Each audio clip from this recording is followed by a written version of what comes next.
You believe your home is a sanctuary until you unlock the door and find someone else living your life inside.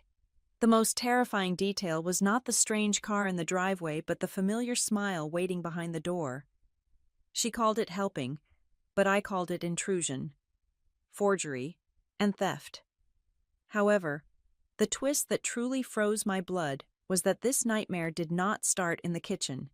It began years ago. My name is Hazel Cooper, and for the last 365 days, I had been existing in a state of suspended animation. I was 35 years old, yet my joints felt weathered by a decade more than that, worn down by the friction of constant travel and high-stakes corporate negotiation. As a project operations manager for the Hawthorne Meridian Group, a massive consultancy firm specializing in medical supply chains, I had spent the last year living out of suitcases in sterile hotel rooms across 3 different continents. I had orchestrated the movement of surgical robotics through customs in Southeast Asia and mitigated distribution crises in Eastern Europe. All while suppressing my own desperate need for stability. The contract was finally over. The exit interview was done. I had 2 weeks of absolute, glorious nothingness stretching out before me before I had to even think about updating my resume or answering another email marked urgent. I did not want to see a spreadsheet. I did not want to hear the ping of a notification. I wanted silence. I wanted the smell of pine needles baking in the sun and the sound of the little river rushing over stones. I steered my sensible gray sedan off the highway and onto the winding 2-lane roads that led toward Townsend, Tennessee. This was the quiet side of the Smoky Mountains, far removed from the neon chaos of the tourist traps further north. The tension that had been coiled tight at the base of my neck for 12 months began to loosen, loop by loop, with every mile marker I passed. This cabin was my sanctuary. It was the one tangible thing my grandmother had left me, purchased with the modest inheritance she had hoarded away in coffee cans and savings bonds. It was not a mansion, it was a retreat. It was the place I went to remember who I was when I was not being Hazel Cooper, the fix-it woman for Hawthorne Meridian. The late afternoon sun filtered through the canopy of trees, dappling the asphalt in shifting patterns of gold and shadow. I rolled the window down, letting the humidity and the scent of damp earth fill the car. I had been dreaming of this moment since I boarded my flight in Frankfurt 18 hours ago. I had fantasized about the specific routine I would execute upon arrival. First, I would unlock the heavy front door.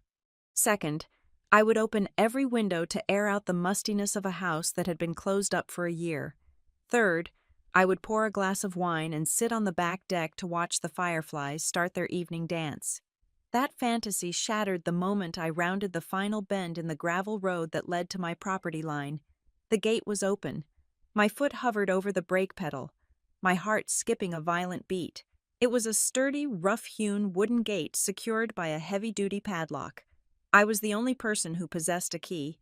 I was meticulous about security, a trait that served me well in my profession and was absolute law in my personal life. I distinctly remembered locking it the morning I left for the airport a year ago. I remembered the satisfying click of the shackle snapping shut and the way I had tugged on it twice to be certain. Now, the gate was swung wide, pressed back into the encroaching weeds as if it had been that way for a long time. Logic tried to intervene. Perhaps the utility company had needed emergency access. Maybe a storm had somehow damaged the latch. But as I eased the car through the opening, the gravel crunching loudly under my tires, the pit in my stomach deepened. The tire tracks in the dirt were fresh and numerous. This was not a one-time entry. This was a thoroughfare. I crested the small hill that revealed the cabin, and the breath left my lungs in a sharp hiss. There was a car parked in my spot. It was not a utility truck or a police cruiser. It was a sleek black SUV, polished to a mirror shine that looked ridiculous against the rustic backdrop of the woods. I knew that car. I knew the vanity plate frame that read, "Boss Babe" in glittering rhinestones. Kara. My grip on the steering wheel tightened until my knuckles turned white. Kara Whitmore, my younger sister. the serial entrepreneur whose ventures usually lasted exactly as long as the initial investment capital held out. Kara, who floated through life on a cloud of unearned optimism and left a trail of financial wreckage for everyone else to sweep up. What was she doing here? She lived in Atlanta, or at least she had the last time we spoke, which was brief and transactional. She had asked for a loan for a boutique candle business. I had said no. We had not spoken since. I parked my sedan next to her SUV. The contrast between the two vehicles striking. Mine was covered in road dust and practical. Hers was a leased statement piece intended to project a success she had never actually achieved. I killed the engine and sat for a moment, the silence of the woods rushing in to replace the hum of the motor. I felt a prickle of irritation, hot and sharp, rising in my chest. I had wanted solitude. Instead, I had an ambush. I stepped out of the car, slamming the door harder than necessary. I marched toward the house, my boots thudding against the packed earth. I was prepared to have a quick, firm conversation. I would ask her how she got in, presumably. She had picked the lock or broken a window, which would be another bill I had to pay, and then I would tell her she had to leave. I was too tired for her drama. I was too drained for her latest pitch. But as I approached the porch, my irritation curdled into confusion. The cabin did not look like the place I had left. The rough, natural wood steps I loved were swept clean, which was expected, but there was a new doormat. It was not the sturdy rubber mud scraper I had bought at the hardware store. It was a coarse choir mat with cursive script painted on it. It looked like something from a suburban home goods store. I looked up. Hanging from the wooden beam above the porch was a fern in a macrame hanger. I hated ferns. They died if I looked at them wrong. And next to the door, nailed directly into the cedar siding I had painstakingly stained myself 3 years ago, was a small, rustic chic wooden chalkboard sign. It read, "Welcome, y'all." I stared at it, blinking. The phrase was aggressively hospitable, utterly unlike me, and bizarrely performative. It looked like a prop. It looked like the entrance to a themed bed and breakfast, not a private residence. I reached into my purse, my fingers closing around the cold metal of my house key. I was going to march in there and demand an explanation for the vandalism of my siding. I stepped up to the door, jamming the key toward the lock, but the key never touched the metal. The deadbolt slid back with a heavy thunk from the inside. The door swung open, and there she was. Kara stood in the doorway, framed by the soft, golden light of the interior. She looked infuriatingly healthy. Her hair was highlighted and blown out in loose waves, her skin glowing with the kind of tan that required either a tropical vacation or an expensive spray. She was wearing a cashmere lounge set in a soft oatmeal color that probably cost more than my round-trip flight. In her hand, she held a ceramic mug. My mug. It was a handmade piece I had bought from a local potter in Townsend 5 years ago. A beautiful, imperfect thing glazed in deep blues and greens. I treated that mug like a relic. I hand-washed it. I never let guests use it. And now, Kara was cradling it casually against her chest, the steam curling up around her manicured fingers. She smiled. It was not a sheepish smile. It was not the smile of someone caught trespassing. It was a warm, welcoming, benevolent smile, as if she were the hostess, and I were the guest who had arrived a little too early for the party. "Hazel," she said, her voice smooth and bright, "you are home earlier than I thought." I stood frozen on the doormat, my key still clenched in my hand like a useless weapon. The cognitive dissonance was deafening. She was acting as if this were normal. She was acting as if she belonged here, occupying the space so fully that I felt like the intruder. "Kara," I managed to say, my voice raspy from hours of silence in the car. "What is going on? How did you get in here?" She took a sip from my mug, her eyes crinkling at the corners. "Oh, don't worry about the boring details right now. You look exhausted. Seriously, Hayes, you look like you haven't slept in a week. Come inside." She stepped back, ushering me in with a sweep of her arm. I crossed the threshold, and the smell hit me first. My cabin usually smelled of cedar, old paper, and the distinct, crisp scent of the mountains.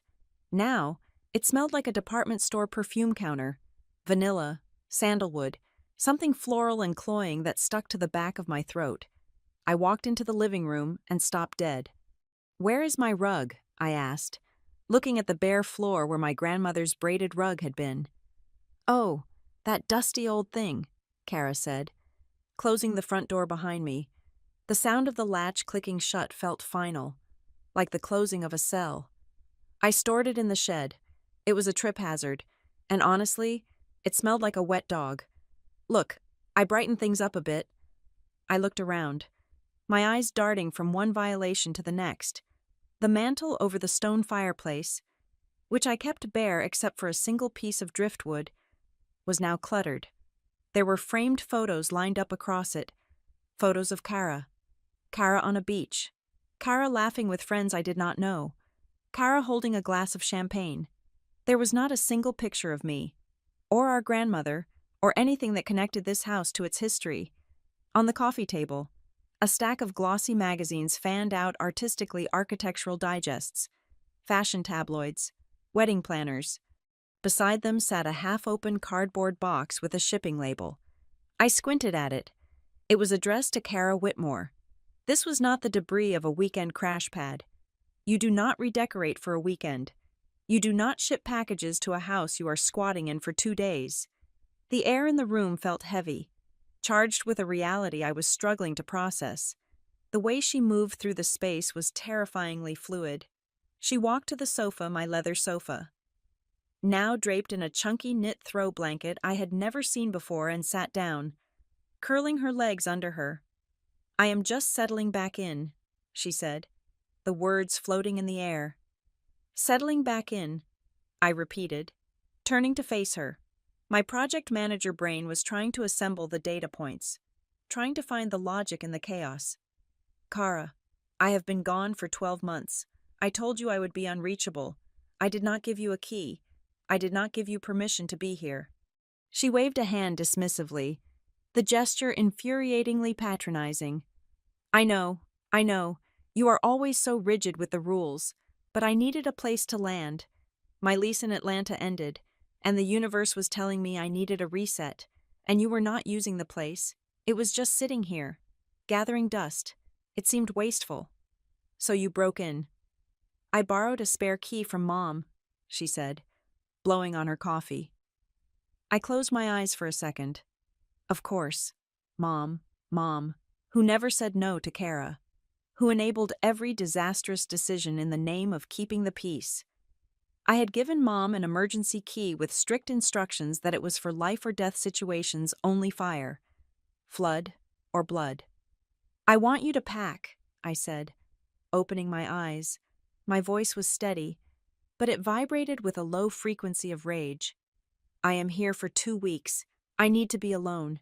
You can stay tonight if you really have nowhere to go, but you are leaving tomorrow morning." Kara looked at me, her expression shifting from welcoming to something slightly pitying. She set the mug down on the coffee table without a coaster. "Hazel, honey," she said softly, "you are being dramatic. We can share. It is a big house." "It is my house," I snapped.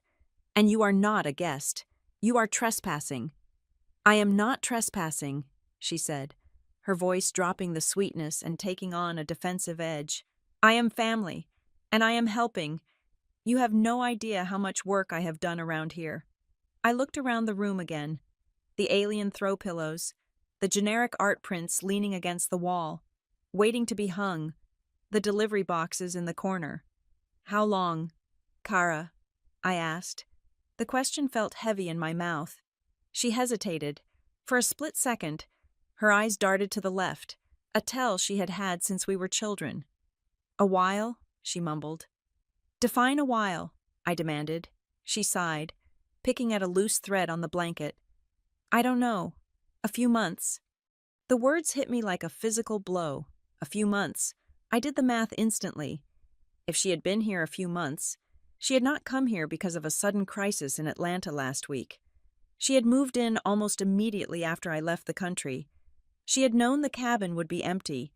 She had known I would be on the other side of the world, too busy with time zones and supply chains to check the security cameras I had been meaning to upgrade. This was not a crash landing. This was an occupation. "You have been living here," I said, my voice barely a whisper. "You moved in." "I am watching the place for you," she insisted, her volume rising. "Houses fall apart if no one lives in them. I am keeping the pipes from freezing. I am watering the plants. You should be thanking me." She stood up then, smoothing down her expensive lounge pants.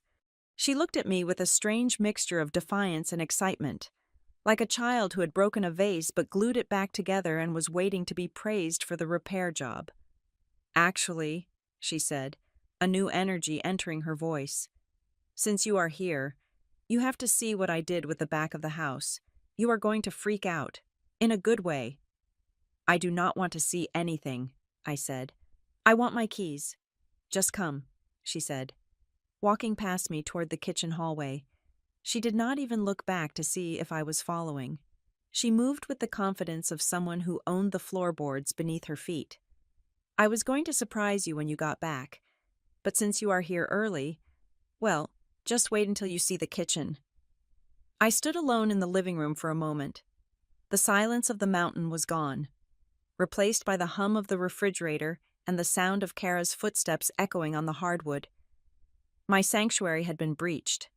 The safety I had driven hundreds of miles to find had been dissolved before I even stepped through the door.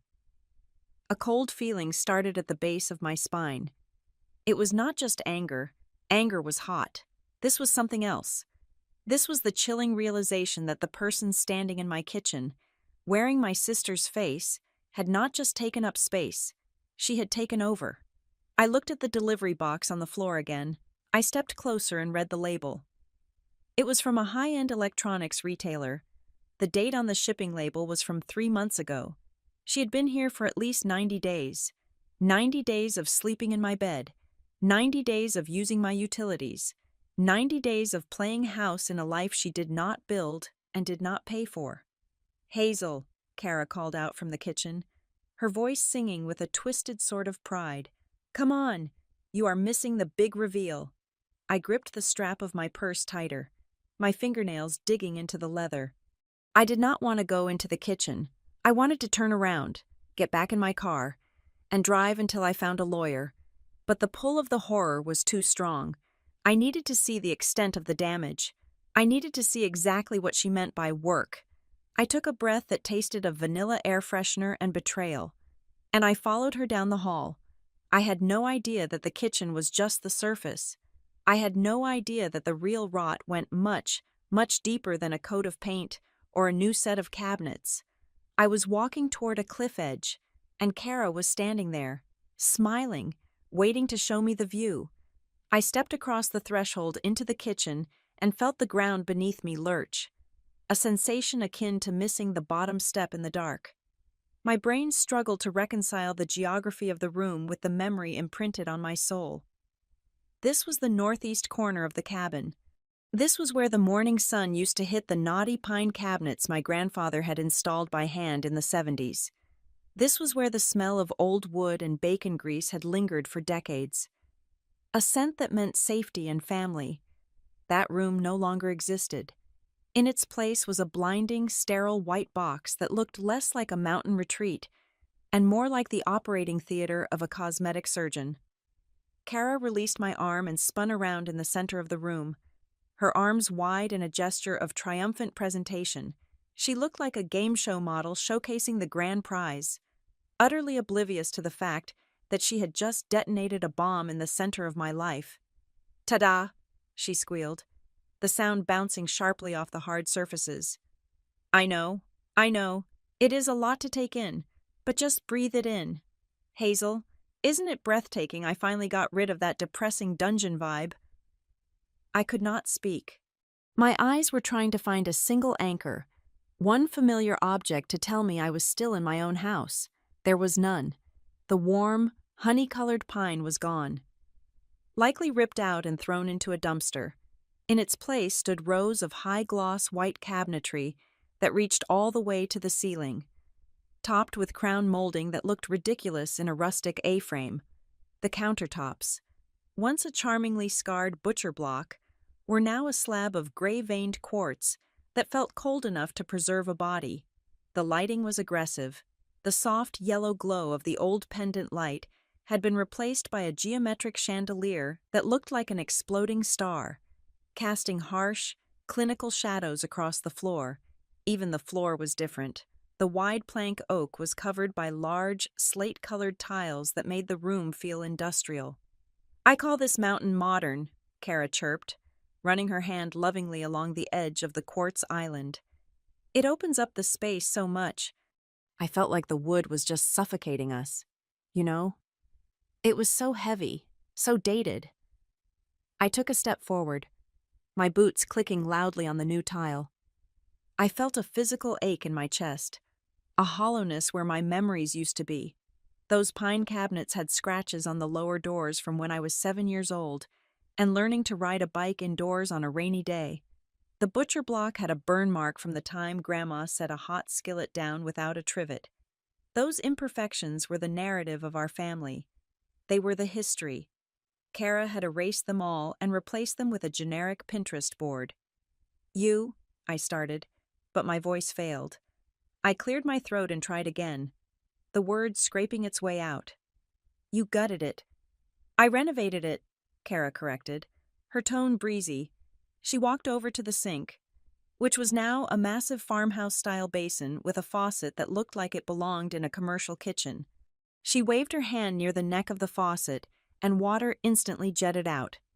"Look at this. Touchless technology. Totally hygienic. And look at the appliances. Hazel. Seriously, look at them." She pointed to a stainless steel refrigerator that was wider than my car. It had a screen embedded in the door that was displaying the weather forecast for Townsend. "It orders milk for you when you run low," she said, tapping the screen. "And this," she moved to a chrome monstrosity sitting on the counter. "This is a dual-boiler espresso machine with a built-in grinder.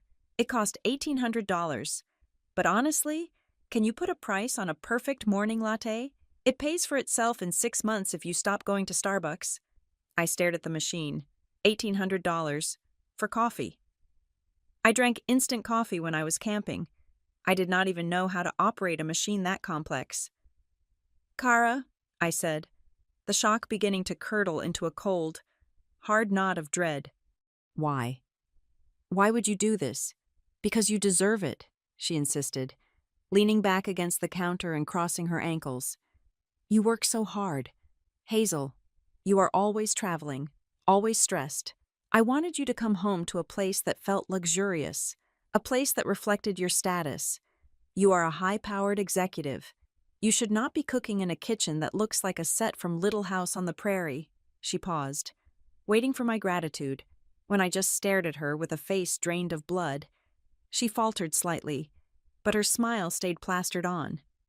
"Plus," she added, her voice taking on a practical, business-like cadence that sounded rehearsed, "I did the math. This renovation adds massive equity to the property. If you ever decide to sell, this kitchen alone bumps the asking price by at least 15%. I basically made you money." I looked around the room again. The sheer scale of the changes was overwhelming. This was not a weekend DIY project. This involved contractors, plumbers, electricians. It involved demolition crews. "How much?" I asked. The question was a whisper, but it cut through the hum of the smart fridge. Kara waved a hand dismissively. "Oh, don't worry about the details right now. The important thing is the result." "Kara," I said, my voice dropping an octave, becoming the voice I used when a vendor was trying to hide a supply chain failure. "How much did this cost?" She bit her lip, looking at the ceiling as if calculating a tip. "Well, with labor and materials, and getting the rush delivery on the quartz because the supply chain is a nightmare, you would know about that it came out to be reasonable." "Give me a number." She exhaled sharply, a puff of annoyance.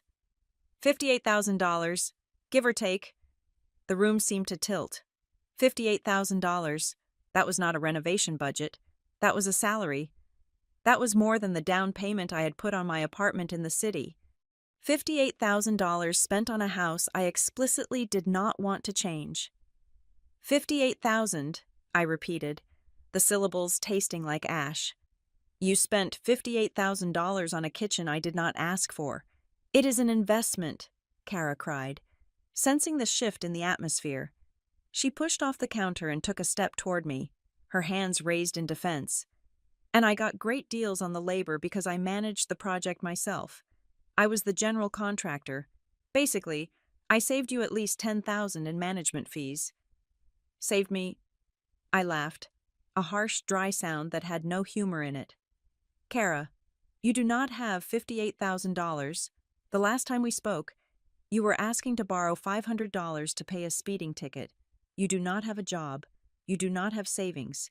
So unless you won the lottery and forgot to tell me, there is only one question that matters right now. I took a step toward her, invading her personal space. The smell of her expensive perfume was suffocating. Where did the money come from?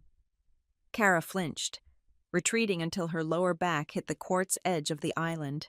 Her eyes darted around the room, looking for an exit or an excuse. I handled it. I have resources you don't know about. I have been networking. Do not lie to me, I said. My heart was hammering against my ribs, a frantic rhythm of panic and rage. You cannot network $58,000 into existence in 3 months. Did you take out a loan? Did you put a lien on the house, Kara? Tell me right now. She looked down at her feet, her defiance crumbling into a petulant pout. I didn't want to bother you while you were in Germany. You said you were busy. You said not to contact you unless it was an emergency. So you stole $58,000. I didn't steal it, she snapped, her head snapping up, her eyes flashing with indignation. I used the family funds. I used the cards. The world stopped. The cards, I asked, my voice barely audible. What cards? Yours, she whispered. Then, seeing the look on my face, she rushed to explain, the words tumbling out over each other. The ones in the desk drawer in the study, the American Express, the Visa signature, the ones with the high limits. I knew you had them for business expenses and emergencies. This was a capital improvement. Hazel, it is technically a business expense if you think about the asset value. I felt the blood drain from my face, leaving me cold and dizzy. I had a file cabinet in the study upstairs. Locked. Inside, I kept my backup credit cards, the ones with zero balances that I kept for catastrophic emergencies, medical evacuations. Legal bail. Sudden unemployment. I had impeccable credit. My limits were high because I had spent 15 years building a reputation of absolute financial reliability. You broke into my desk, I said. It was not a question. I didn't break in, she argued. The key was in the pencil cup. Anyone could have found it. I just borrowed them. I figured since you were making so much money on this overseas contract, you would want to write off the taxes anyway. I was doing you a favor. Hazel, I was managing your portfolio. You maxed out my credit cards, I said, the reality crashing down on me. You spent $58,000 of my credit on a touchless faucet and a fridge that tells the weather. I am going to pay it back, she yelled, her voice echoing in the sterile room. Once my lifestyle brand launches next month, I am projected to make 6 figures in the first quarter. I have a business plan. I was going to pay off the balance before you even got the statement. You weren't even supposed to know. I turned away from her, unable to look at her face anymore. I needed data. I needed to see the carnage. My hands were shaking so badly I dropped my purse on the slate floor. I scrambled to find my phone, my fingers fumbling with the passcode. I opened my banking app. Face ID did not work because my hands were trembling too much. So I had to type the code. The screen loaded. The balance on my primary checking account was normal. I navigated to the credit card tab. Red. Everything was red. The platinum card. Balance $24,342. Limit reached. The signature reserve balance. $31,890. Over limit pending authorization. The backup MasterCard I hadn't used in 4 years. Balance $4,000. I scrolled through the transaction history. It was an autopsy of my financial murder. Home Depot, $4,200. Best Buy, $2,100. Knoxville, stone tile, $8,500. Ferguson bath. Kitchen lighting, $6,300. Wayfair, $1,200. But it wasn't just the kitchen. My thumb kept scrolling, and the nausea rose in my throat. Sephora, $400. Lululemon, $350. Liquor Barn, $200. Uber Eats, $65. Uber Eats, $80. Uber Eats, $110. She hadn't just renovated the kitchen. She had been living off me. She had been eating my money, wearing my money, drinking my money. You didn't just buy a kitchen, I said, holding the phone up, the screen glowing like an accusation. You bought a life. You have been funding your entire existence with my identity. Kara crossed her arms, her chin jutting out. The mask of the helpful sister had fully slipped, revealing the narcissist beneath. I needed to eat, Hazel. I needed clothes. I am trying to build a brand here. I have to look the part. You can't understand because you are a corporate drone. But in my world, image is currency. You are a thief, I said. The word hung in the air, heavy and absolute. This is fraud. This is grand larceny. You stole my identity, and you stole my money. Oh, stop using legal words, she scoffed. We are sisters. It is a domestic dispute at worst. Mom would never let you press charges, so don't even try to bluff me. I am not bluffing, I said, my voice steadying into a cold calm. I want you out. Now, get your things, get in your car, and get off my property. I am changing the locks tonight. Kara laughed. It was a chilling sound, devoid of warmth. She walked over to the quartz island and leaned her palms on it, staring me down. I don't think so, she said. Excuse me. I have been here for 3 months. Hazel, she said, her voice dripping with a smug, toxic sweetness. I get mail here. I have utility bills in my name. I switched the internet over when yours got spotty. I have a key, in the state of Tennessee. That makes me a tenant. I have established residency. My mouth fell open slightly. She had researched this. She hadn't researched a business plan, but she had researched how to steal my house. You are kidding me, I said. Look it up, she challenged. You can't just kick me out. You have to serve me with an eviction notice. You have to give me 30 days. And if you try to change the locks or throw my stuff out, that is an illegal eviction. I could sue you for damages, and I would win. She picked up the ceramic mug, my mug, and took a slow, deliberate sip, her eyes never leaving mine. So, she said, setting the mug down on the $1,800 espresso machine, since I am staying, and you are staying, maybe we should just order pizza. I think there is still some room on the MasterCard. I looked at her, standing there in the wreckage of my sanctuary, surrounded by the expensive, sterile evidence of her betrayal. I looked at the phone in my hand, displaying the mathematical proof of my ruin. This was not a misunderstanding. This was not a sister who had lost her way. This was a parasite that had burrowed into the bedrock of my life, and she had just told me that extracting her would tear the house down. I realized then that the kitchen was just the opening move. She hadn't just remodeled a room. She was remodeling the power dynamic of our entire relationship. She thought she had checkmated me with a quartz countertop and a tenant law loophole. I gripped my phone until the edges dug into my palm. She was right about one thing. I was a corporate drone. I spent my life negotiating with hostile entities, navigating broken systems, and dismantling complex problems. She thought she was digging in. She had no idea she had just declared war on the wrong project manager. I walked out of the kitchen, leaving Kara leaning against her stolen quartz countertop. I could feel her eyes boring into my back, likely filled with that mix of pity and disdain she reserved for anyone who did not understand her vision.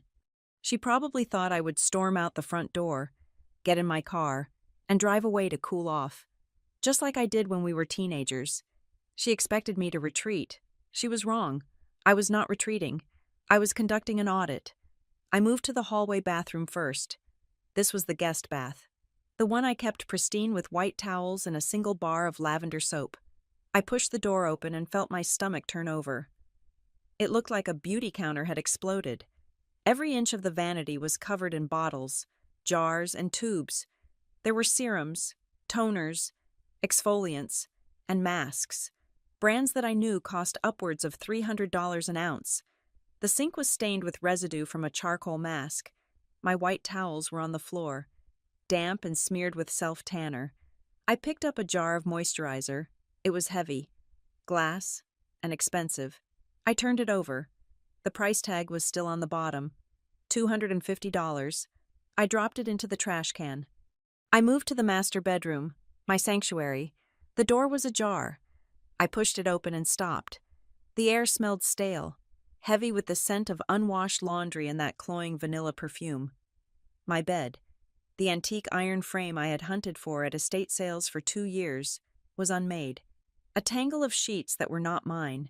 They were silk, slippery and gray, piling on the floor. I went to the closet. I pulled the doors open. My clothes were gone, my tailored blazers, my hiking gear, my silk blouses all gone. In their place hung rows of bohemian dresses, fringed jackets, and sequined tops that looked cheap despite their likely high price tags. I looked down. In the corner of the closet, shoved unceremoniously into heavy-duty trash bags, I saw fabrics I recognized, my wardrobe. She had packed my life into garbage bags to make room for her costumes. I did not scream. The anger was past the point of screaming. It had solidified into something cold and sharp, like a blade of ice in my gut. I turned and marched down the hall to the third bedroom, the one I used as my office. This was where I made my living. This was where I managed multi-million-dollar logistics contracts.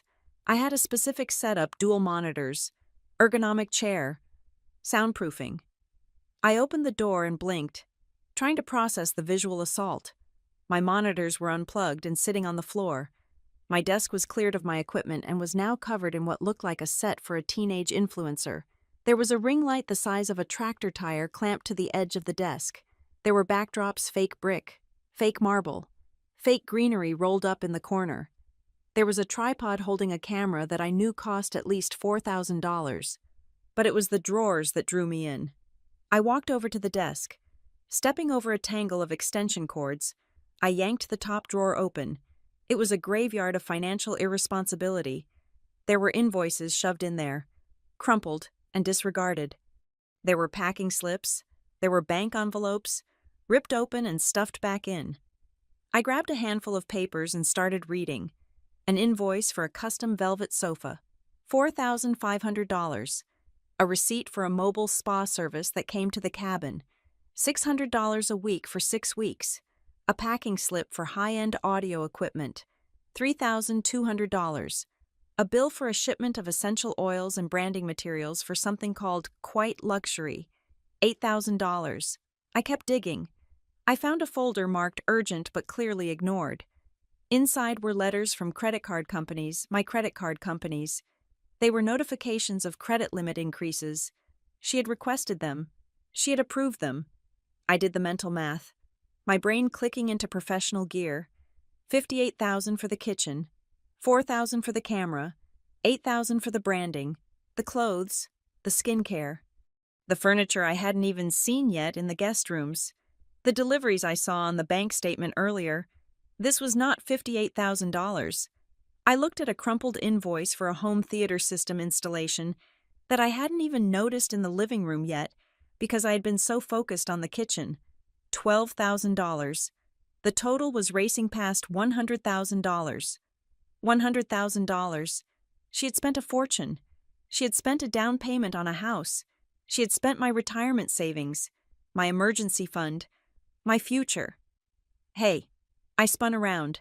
Kara was standing in the doorway of the office, holding her phone up as if she were recording me. Her face was flushed with indignation.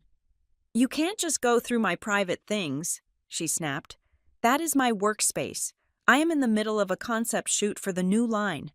I looked at her, holding the fistful of invoices. "Your private things, Kara. These are my bills. This is my desk. This is my house. I slammed the papers down on the desk. The sound was like a gunshot in the small room.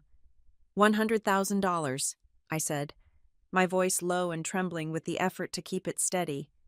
I am doing a rough estimate here, but between the kitchen, the electronics, the clothes, and the spa treatments, you have burned through over $100,000 of my credit. Kara rolled her eyes, lowering the phone. You are exaggerating, and like I said, I am going to pay it back. I just needed seed capital. You know banks won't lend to creatives. They don't understand the vision. I just borrowed it. It is a bridge loan. A bridge loan, I repeated, stepping around the desk to close the distance between us. A bridge loan is a contract. A bridge loan has terms. This is theft. You forged my signature. You impersonated me to the bank. I did not impersonate you, she argued, stepping back into the hallway. I just facilitated the transactions. And I will pay you back with interest when the project takes off. I have 5,000 followers already. The engagement rate is insane. Once I launch the pre-sale next week, the money is going to pour in. She actually believed it. I could see it in her eyes. She believed that her imaginary business was going to magically generate 6 figures of profit in a week. She was delusional, and that delusion had just cost me everything I had worked for in the last decade. I took a deep breath. I needed to be clear. I needed to be absolute. I am not interested in your business plan, I said. I am not interested in your followers. Here is what is going to happen. I looked at the diver's watch on my wrist. It was 4 p.m. You have 2 hours, I said. You are going to pack your personal belongings, the ones you actually paid for. If there are any, you are going to put my things back where you found them. You are going to leave the key on the counter. And you are going to get in your car and drive away. Kara stared at me, her mouth slightly open. Then, she let out a short, incredulous laugh. 2 hours, she scoffed. Hazel, be serious. I live here. I can't move out in 2 hours. Where am I supposed to go? I don't care, I said. Go to a hotel. Go to Mom's. Go to hell. Just get out of my house. Her face crumbled. The mask of the successful entrepreneur vanished, replaced by the face of the victim she had perfected since childhood. Tears welled up in her eyes instantly. You are so selfish, she choked out. You have always been selfish. You have this big house, this huge salary, this perfect life. You travel the world. You have everything. And I just wanted one thing. I just wanted a place to breathe. I wanted a chance to finally make something of myself without worrying about rent for 5 minutes. You stole $100,000, I yelled, my control finally slipping. That is not breathing room, Kara. That is a felony. It is always about money with you, she screamed back. You think you are so superior because you sold your soul to a corporation. You think you are better than me because you follow the rules. Well, guess what? Not everyone is a robot like you. Some of us have feelings. Some of us need support from our family, not an eviction notice. Support is asking for help, I said, my voice dropping back to that deadly calm. Support is not breaking into my desk and stealing my identity. Speaking of which, I held up the fistful of credit card statements. How did you get the security codes? I asked. How did you activate the new cards? They ask for social security numbers. They ask for mothers' maiden names. Kara sniffed, wiping her nose with the back of her hand. She looked away, refusing to meet my eyes. It was in the file, she mumbled. What file? The red folder in the bottom drawer, she said, her voice defiant again. You keep copies of everything. Birth certificates, social security cards, passports. I found it when I was organizing. I memorized the numbers. I wrote them down, just in case of an emergency. I figured if something happened to you while you were gone, someone needed to have access to handle your affairs. My blood ran cold. She hadn't just found a credit card left on a counter. She had systematically mined my personal data. She had my social security number. She had my passport details. She had everything she needed to become me. "You are not a tenant," I said, the realization settling over me like a heavy blanket. "You are not a guest. You are a criminal. You are an intruder who has committed identity theft and credit card fraud. 2 hours. Kara, if you are not gone by 6 o'clock, I am calling the police." The air in the hallway shifted. The tears on Kara's face stopped. Her expression hardened into something ugly, something sharp and vicious. "You won't call the police," she said softly. "Try me," I said. "If you call the police on your own sister," she hissed, taking a step toward me, "Mom will never forgive you. The aunts will never forgive you. You will be the pariah. You will be the cold-hearted monster who put her baby sister in jail over some money. Do you really want to be alone? Hazel. Because if you make that call, the family will never look at you again." I stared at her. She was weaponizing our mother. She was weaponizing the dysfunction that had plagued our family for generations. The idea that keeping secrets was more important than doing what was right. She knew exactly where to hit me. She knew my fear of isolation. She knew how much I craved the family connection I rarely got. But she had miscalculated. She thought I was the same Hazel who used to pay her parking tickets to keep Mom from crying. She didn't know the Hazel who had negotiated hostages out of a warehouse in cargo shipping disputes. She didn't know the Hazel who had fired entire management teams for incompetence. "I would rather be alone," I said, my voice trembling not with fear, but with the adrenaline of the decision. "Then be a victim." I pushed past her. I couldn't stay in the house. The air felt toxic. The sight of her standing there, smug in her threat, made me nauseous. I needed to get out. I needed signal. I needed to document this before she destroyed anything else. "Where are you going?" she called after me, her voice rising in panic. "Hazel, you can't just leave." I didn't answer. I marched down the hallway, past the mutilated kitchen, past the mocking welcome sign. I grabbed my keys from the table. I walked out the front door and slammed it shut, the sound echoing through the trees. I got into my sedan. My hands were shaking so hard, I had trouble fitting the key into the ignition. I started the car and reversed out, spinning gravel as I turned around. I saw the curtain in the living room twitch. She was watching. I headed down the mountain road, easing through every bend with more caution than my rage deserved. The sun dropped beneath the tree line, stretching long shadows over the asphalt. My pulse hammered up in my throat. I was scared. I was livid. I was shattered. But by the time I reached the base of the hill and merged onto the main road toward Townsend, the tremor in my hands faded, swapped for something colder, steadier, unmovable. She believed family pressure would cave me in. She believed the threat of loneliness would make me hand over my bank accounts. She was wrong. I wasn't going to negotiate with someone who used fear like a weapon, even if we shared the same blood. I was going into town. I was going to get a lawyer, and I was going to reclaim my life, one billable hour at a time. I drove on to Knoxville, the skyline rising in the windshield like a jagged gray promise that order still existed somewhere inside the chaos. I didn't check into a hotel. I didn't duck into a bar to dull the impact. I went to the one place where emotions were irrelevant and facts were ammunition. Dana Holloway's office was tucked away in a brick building downtown, sandwiched between a bail bondsman and a notary public. It was small, unpretentious, and smelled faintly of lemon furniture polish and old paper. Dana herself was a woman made of sharp angles and sharper intellect. She did not offer me tea. She did not offer me a tissue. She offered me a legal pad and a pen. And then she sat back in her creaking leather chair and listened. I talked for 40 minutes. I laid it out with the precision of a project manager, the unauthorized entry, the structural changes, the timeline of my absence, the credit card statements, the forged signatures, and the admission of guilt Kara had made in the kitchen.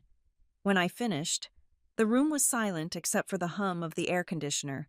Dana tapped her pen against the desk, a rhythmic, hollow sound. "You have a problem, Hazel," she said, her voice gravelly and direct.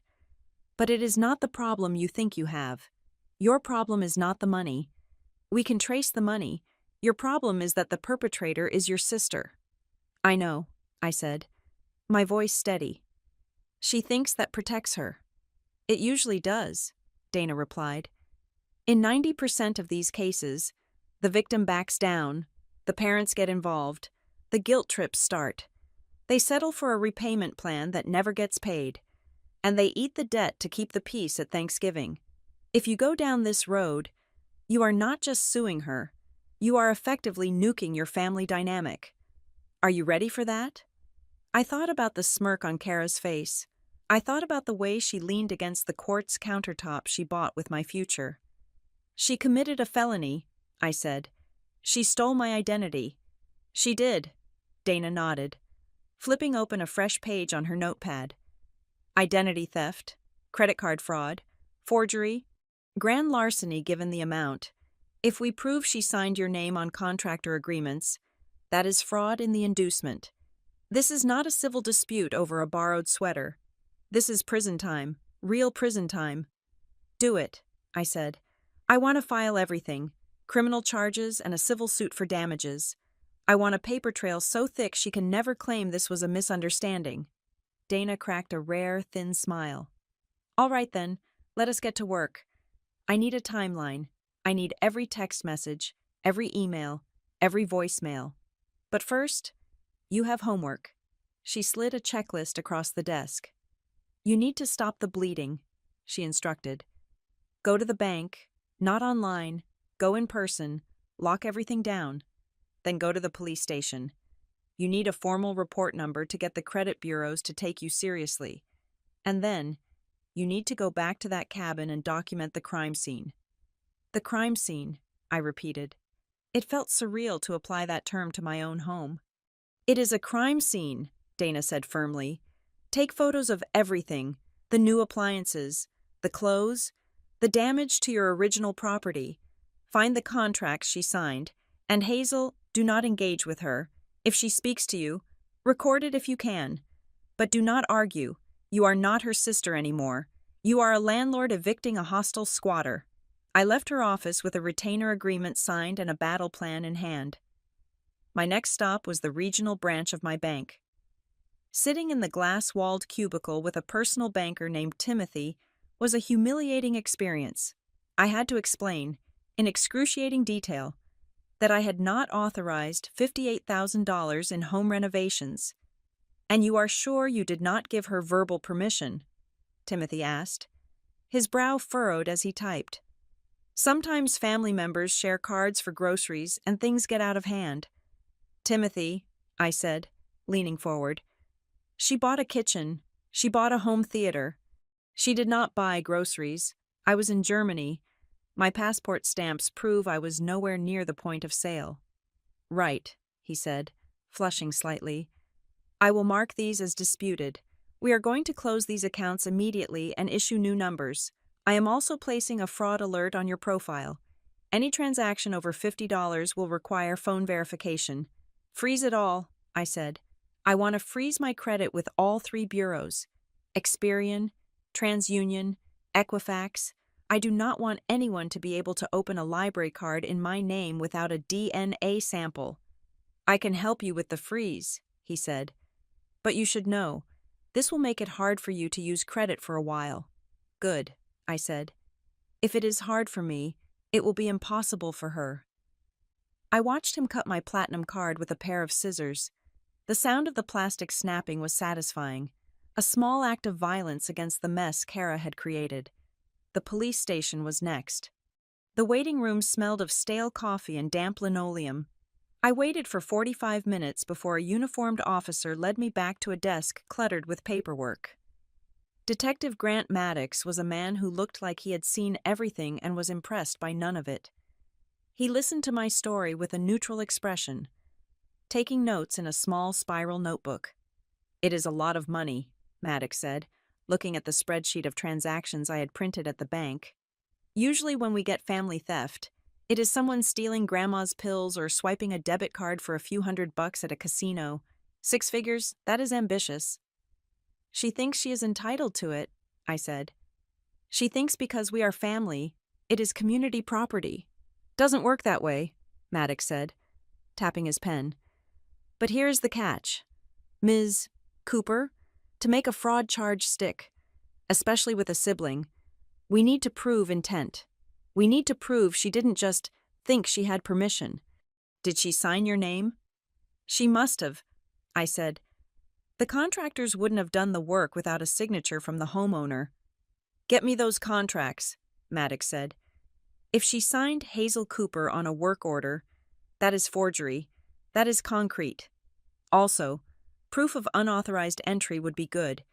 Did she break a window, pick a lock? She used a spare key I left for my mother, I admitted. Maddox grimaced. That makes it trickier. She had access.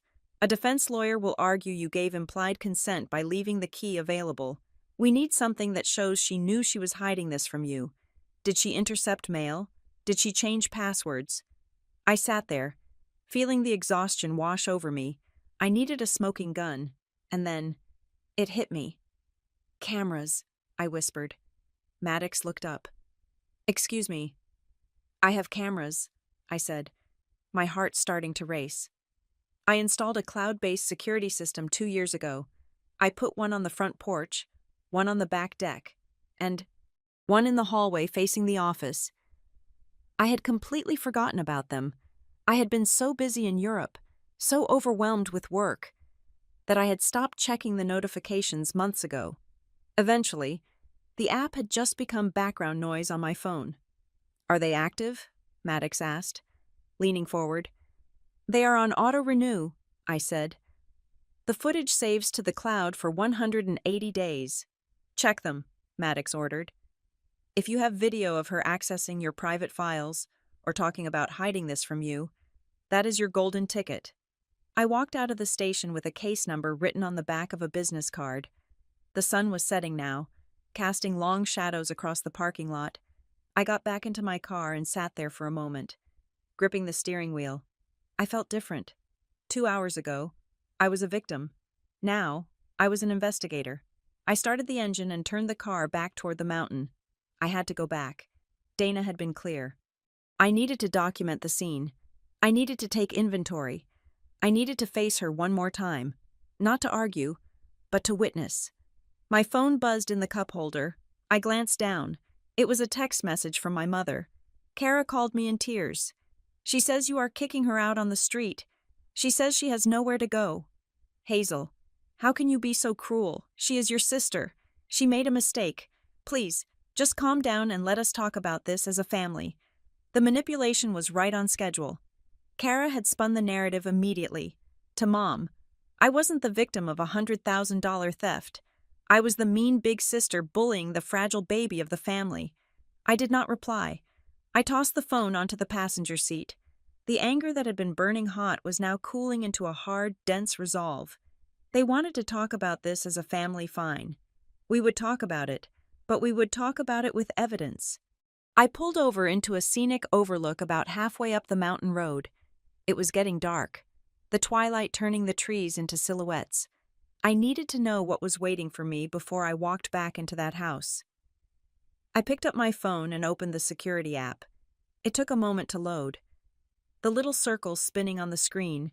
Then, the dashboard appeared. Front door, back deck, hallway. I clicked on hallway. I scrolled back through the timeline. There were hundreds of clips. Kara walking by in a bathrobe. Kara carrying boxes. Kara with friends I didn't know. I filtered by date. I went back 3 months, to the week I suspected she moved in. I found a clip from a Tuesday afternoon, timestamp 2:30 in the afternoon. I pressed play. The video showed the hallway outside my office. The door to the office was closed. Kara appeared in the frame. She was wearing a hoodie and looking over her shoulder. Even though she was alone in the house, she looked nervous. She opened the office door and disappeared inside. The camera angle caught the edge of the desk. I watched, holding my breath.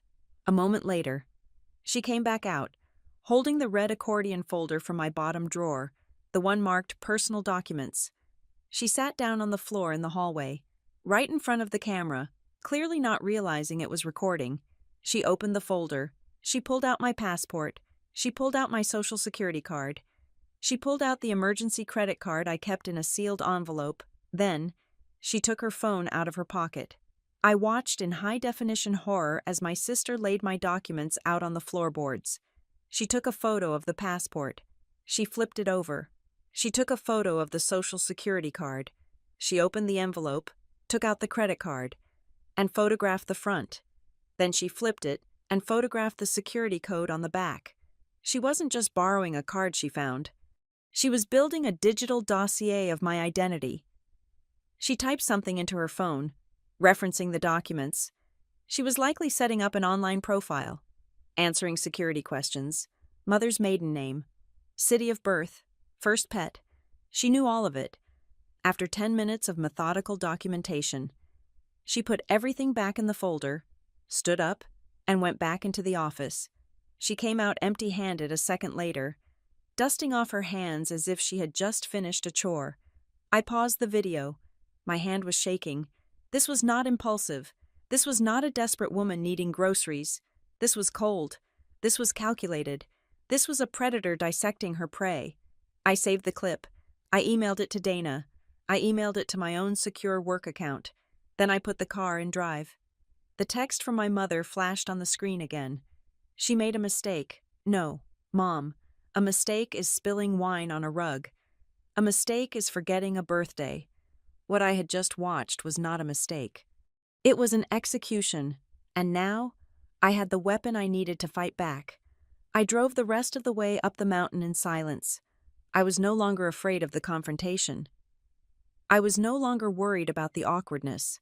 I was returning to my house not as a sister, but as the owner, and the tenant was about to learn that the lease had been terminated for cause. The headlights of my sedan cut through the darkness as I climbed the final stretch of the gravel driveway. My chest was tight, a physical band of pressure that had not released since I left the police station. I expected to see the glossy black bumper of Kara's SUV blocking my path, a visual declaration that she was digging in for a siege. I was prepared for a screaming match. I was prepared for her to barricade the door, but the driveway was empty. The silence of the mountain was absolute. The wind rustled the high branches of the pines, but the invasive mechanical hum of her presence was gone. The house stood dark against the night sky, a silhouette that felt less like a sanctuary and more like a crime scene that had been cleared. I parked and killed the engine. I did not feel relief. Relief implies safety, and I knew with a bone-deep certainty that I was not safe. I walked to the front door, my phone acting as a flashlight. The key turned in the lock with a heavy click. I pushed the door open and flipped the switch. The living room was a wreck, but not in the way a storm leaves wreckage. This was the specific, calculated chaos of a looting. The massive television she had bought with my credit card was gone. The mounting bracket still hung on the wall, 4 jagged holes exposing the drywall dust. I walked into the kitchen. The $1,800 espresso machine was gone. The countertop was bare, save for a sticky ring of syrup where it had stood. She had taken the high-value items, the things she could easily resell or use to furnish her next host organism. But as I moved deeper into the house, the theft turned personal. I went to the linen closet. It was empty. She had taken the Dyson vacuum. She had taken the high-thread count sheets.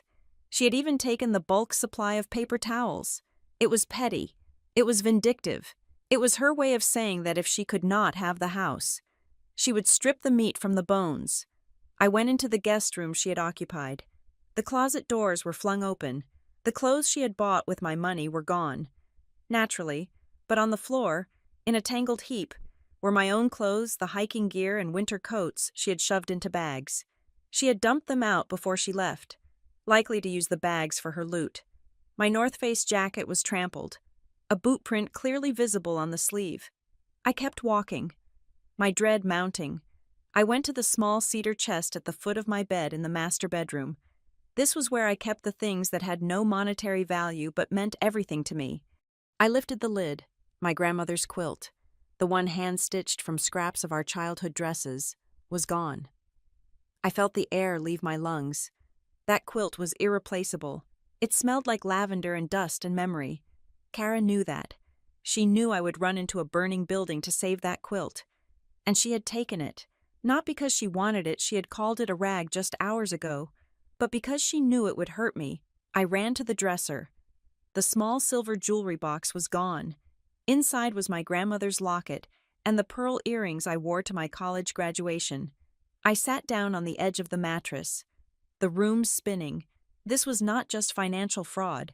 This was an exorcism. She was erasing me from my own history. Then I remembered the red folder.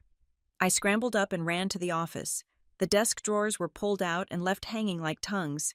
Papers littered the floor. I fell to my knees and began shifting through the mess. I found the red accordion folder under a pile of rejected invoices. I ripped it open. Empty. My stomach dropped. The video I had watched in the car showed her photographing the documents. But the reality of the empty folder was a different kind of horror. She had taken the physical copies, my birth certificate, my social security card, the last 3 years of my tax returns, a photocopy of my passport. With those documents, she did not just need to shop online. She could walk into a bank branch and claim to be me. She could apply for a driver's license. She could verify her identity for government loans. She had the keys to the kingdom. I grabbed my phone and dialed the non-emergency police line again to update my report, my voice shaking as I listed the stolen documents. Then I called the credit bureaus back, escalating the freeze to the highest level of security. Requiring a verbal password for any access, I needed to wash my face. I felt dirty, covered in the invisible grime of violation. I walked into the bathroom and flipped on the light. I stopped. Written on the large mirror in bright red lipstick was a message. The letters were jagged, written in haste and fury. You always look down on me. I stared at the red grease on the glass. The words hung there, accusing and delusional. I had never looked down on her. I had bailed her out. I had paid her rent. I had listened to her endless pitches for businesses that made no sense. I had been the safety net she swung into every time she let go of the trapeze. But in her mind, my stability was an insult. My success was a mirror reflecting her own failures. And she hated me for it. My phone began to buzz in my pocket. It was a continuous vibration, an angry insect demanding attention. I pulled it out. Mom calling. I declined it. 2 seconds later, Mom calling. I declined it again. Then a text message popped up. Aunt Linda Hazel, your mother is hysterical. Kara is driving to Atlanta in the middle of the night because you threw her out. She says she has no money for gas. How can you be so cold? She is your sister. Another text. This time from a cousin I hadn't spoken to in 2 years. Cousin Sarah. I heard what happened. Money comes and goes. Hazel. But family is forever. Don't let greed ruin your relationship. I laughed. A harsh, jagged sound in the empty bathroom. Greed. They thought I was the greedy one. They thought the person who had just had 6 figures stolen from them was the villain because I refused to be a host for the parasite any longer. None of them asked if I was okay. None of them asked about the theft. They only saw the crying younger sister and the mean, rich older sister. It was a script they had been reading from for 30 years. I turned the phone to silent, but the screen kept lighting up. It was a bombardment. A collective gaslighting campaign designed to make me doubt my own reality. I sank onto the floor of the bathroom, pulling my knees to my chest. The isolation was suffocating. I was alone in a house that felt hostile, surrounded by a family that had turned against me. I felt the resolve I had built up in the car starting to crack. Maybe I was too hard. Maybe I should have just let her stay one more night. Then, the phone lit up with a different name. Riley Carter. Riley was my roommate from college. She was a forensic accountant in Chicago now, a woman who saw the world in black and white, debits and credits. She was the only person who knew the full extent of Kara's history because she had watched me pay for it for a decade. I picked up. I am looking at flights, Riley said. No hello, no preamble. Riley, I choked out, the tears finally spilling over. She took everything. She took Grandma's quilt. I know, Riley said, her voice hard and crisp. I saw your text. I am on the 6 a.m. flight to Knoxville. I will rent a car. I will be there by noon. You don't have to, I said weakly. You have work. I have vacation days, she countered. And you are currently a flight risk for caving in. I know you. Hazel. You are sitting there looking at that lipstick on the mirror and wondering if you are a bad person. You are not. You are a victim of a narcissist who is currently conducting a smear campaign. Do not answer the phone. Do not reply to texts. Drink a glass of water and lock the door. I am coming. She hung up. I lowered the phone, taking a shaky breath. Riley was right. I was teetering on the edge of capitulation because that was how I was programmed. But having witnessed someone outside the toxic family bubble gave me a tether. I stood up and wiped the lipstick off the mirror with a wad of toilet paper. It smeared, turning the glass pink. But the words disappeared. I walked out to the kitchen, that alien, white, sterile kitchen. The refrigerator hummed its expensive tune. I sat on one of the bar stools Kara had bought. It was uncomfortable, designed for looks rather than sitting. I looked around. This space was supposed to be the heart of the home. Now, it was a monument to her envy. I tried to summon the memory of the old kitchen, the smell of pine, the warmth of the wood, but it felt distant, like a memory from a movie I had seen once. She had not just stolen my money. She had stolen the sensory experience of my sanctuary. I opened my laptop. I needed to distract myself. I needed to check my email, to see if there was any work from the firm I needed to address, anything to pull me back to the world where I was competent and respected. I scrolled past the spam, past the notifications from the credit bureaus confirming the freeze. Then I saw it. An email from LendKey Financial Services. Subject action required. Additional verification for your home equity line of credit application. I frowned. I had not applied for a home equity line of credit. I had zero debt on the cabin. I owned it outright. I clicked the email. Dear Hazel Cooper, thank you for your application for a secured line of credit in the amount of $150,000 against the property at 442 Pine Ridge Road. We have received your electronic signature, but due to the recent address change on your file, we require a secondary form of identification to finalize the disbursement. The room went cold. The timestamp on the application was from 3 days ago. She hadn't just used the credit cards. She hadn't just cleared out the bank accounts. She was trying to mortgage the house. I grabbed my phone and called Dana. It was 9 o'clock at night. I did not care. Holloway, she answered on the second ring, her voice alert. Dana, I said, my voice sounding hollow to my own ears. She tried to take a loan against the house. What? Dana asked sharply. I just got an email, I said, reading the subject line to her. $150,000. She applied for a HELOC. She must have used the deed. She knows where I keep the deed. There was a silence on the line, heavy and pregnant. Did the money go through? Dana asked. No, I said. They flagged it for verification because she changed the address. She must have tried to route the mail to a P.O. box, so I wouldn't see it. Hazel, Dana said. And her tone was different now. It was no longer the tone of a lawyer advising a client on a theft. It was the tone of a general watching the enemy flank the line. You need to understand what this means. She was not just looking for spending money. $150,000 against the equity, that is an exit strategy. What do you mean? I mean she was going to drain the equity and disappear, Dana said. If that loan had funded, you would be on the hook for the mortgage. If you couldn't pay it, and with your accounts drained, the bank would foreclose. She was willing to let you lose the house. I looked around the kitchen. I looked at the walls that had sheltered 3 generations of my family. Kara had grown up here too. She had played on the rug she threw away. She had eaten at the table she destroyed, and she was willing to sell it all to a bank for a year of luxury living. She wanted to take the house, I whispered. She wanted the money, Dana corrected. The house was just collateral damage. Listen to me. We need to file for an emergency protective order first thing in the morning, and we need to file a lis pendens on the property immediately to prevent any other lenders from touching it. If she has your passport and social, she might try a different lender. Do it, I said. Do whatever you have to do. Lock the doors. Hazel, Dana said, and check the windows. Desperation makes people dangerous. She knows the walls are closing in. I hung up. I sat in the dark kitchen, the glow of the laptop screen illuminating the email that proved my sister was not just a thief, but an executioner of my life. I realized then that if I had stayed in Europe for another week, or if the bank's fraud algorithm had been slightly less sensitive, I would have come home to a foreclosure notice.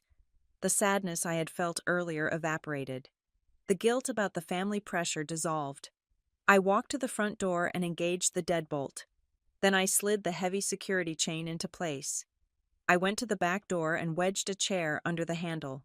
I was under siege. But for the first time in my life, I knew exactly who the enemy was, and I was not going to let her take one more shingle of this roof. The laptop screen was the only source of light in the kitchen, casting a ghostly blue pallor over my hands as I navigated the labyrinth of the credit bureau's interface. I had paid the extra fee for the forensic level report, the kind that did not just show you the current score, but gave you the autopsy of your financial history. I had expected to see the damage from the last 3 months. I had braced myself for the $58,000 for the kitchen and the various luxury goods she had piled onto my active cards. But as the PDF loaded, scrolling down page after endless page, the air in the room seemed to thin, making it hard to breathe. It was not just the last 3 months. There was a personal loan taken out 3 years ago for $5,000. Status closed, paid in full. There was a retail credit card for a high-end electronics store opened 4 years ago. Status charge-off, sold to collections. There were inquiry clusters hard pulls on my credit dating back to times when I was visiting home for Christmas, or times when Kara had come to stay with me in the city for a girls' weekend. I traced the timeline with a shaking finger. Every time she had been in my physical space, my digital identity had bled. The total was not $100,000. As I added up the closed accounts, the interest payments on hidden balances, and the current devastation, the number climbed higher. 120,000, 140,000. It settled grimly at just over $150,000. I sat back, the plastic of the bar stool biting into my spine. This was not a desperate reaction to a failed business in Atlanta. This was a parasitic relationship that had been running in the background of my life for half a decade. She had been skimming off the top of my success for years, taking just enough to go unnoticed, or opening accounts I would not see because she routed the mail to a post office box in a town 3 hours away. I picked up the phone and called Detective Maddox. It was early, barely 8 in the morning, but I knew he was on shift. "Cooper," he answered, his voice sounding like gravel in a blender.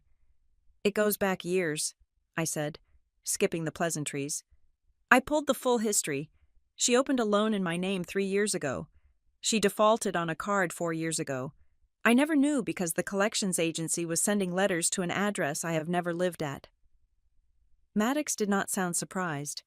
That lack of surprise hurt more than the theft. "Ms. Cooper, I see this all the time.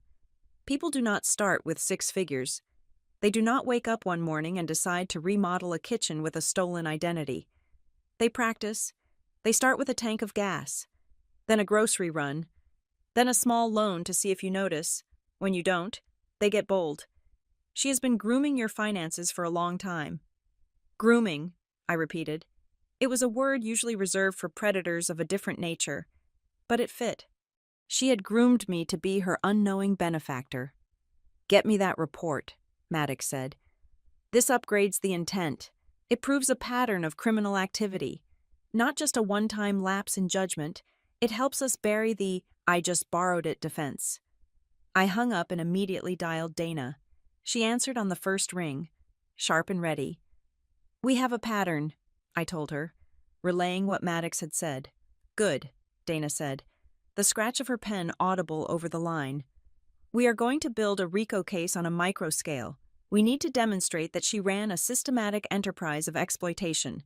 But Hazel, I need you to nail down the current fraud.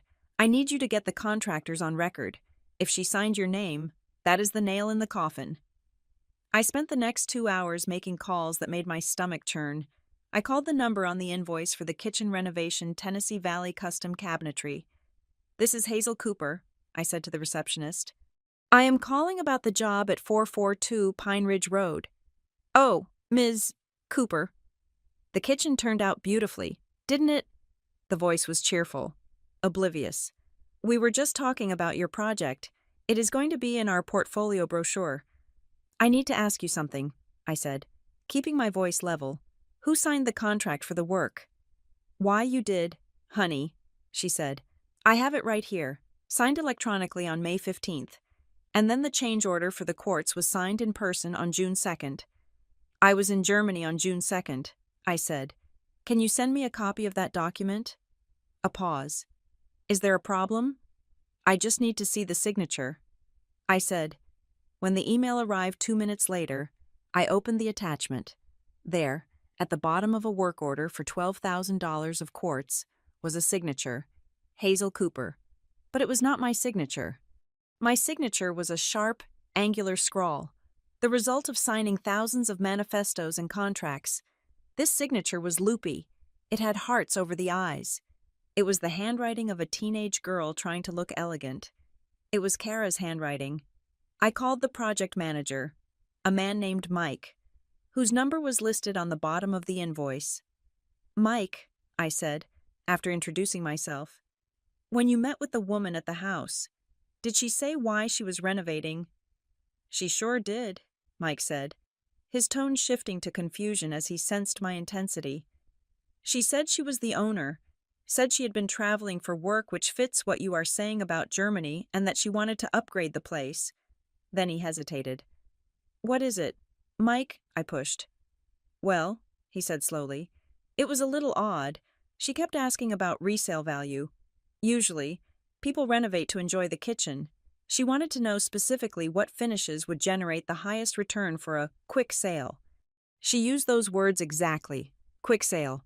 She asked if we could finish in under 30 days, because she wanted to list it before the market cooled in the fall."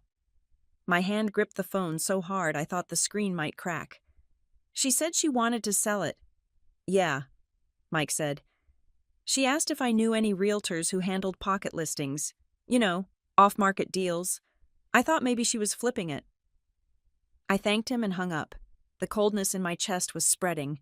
She hadn't just moved in. She hadn't just wanted a nice place to live while she launched her fake business. She was renovating the house with my money so she could sell it out from under me. I went to my laptop and started searching. I typed my address into Google, but nothing recent came up. Then I went to the Wayback Machine, the internet archive that saved cached versions of websites. I searched for rental listings in Townsend. It took me an hour, but I found it.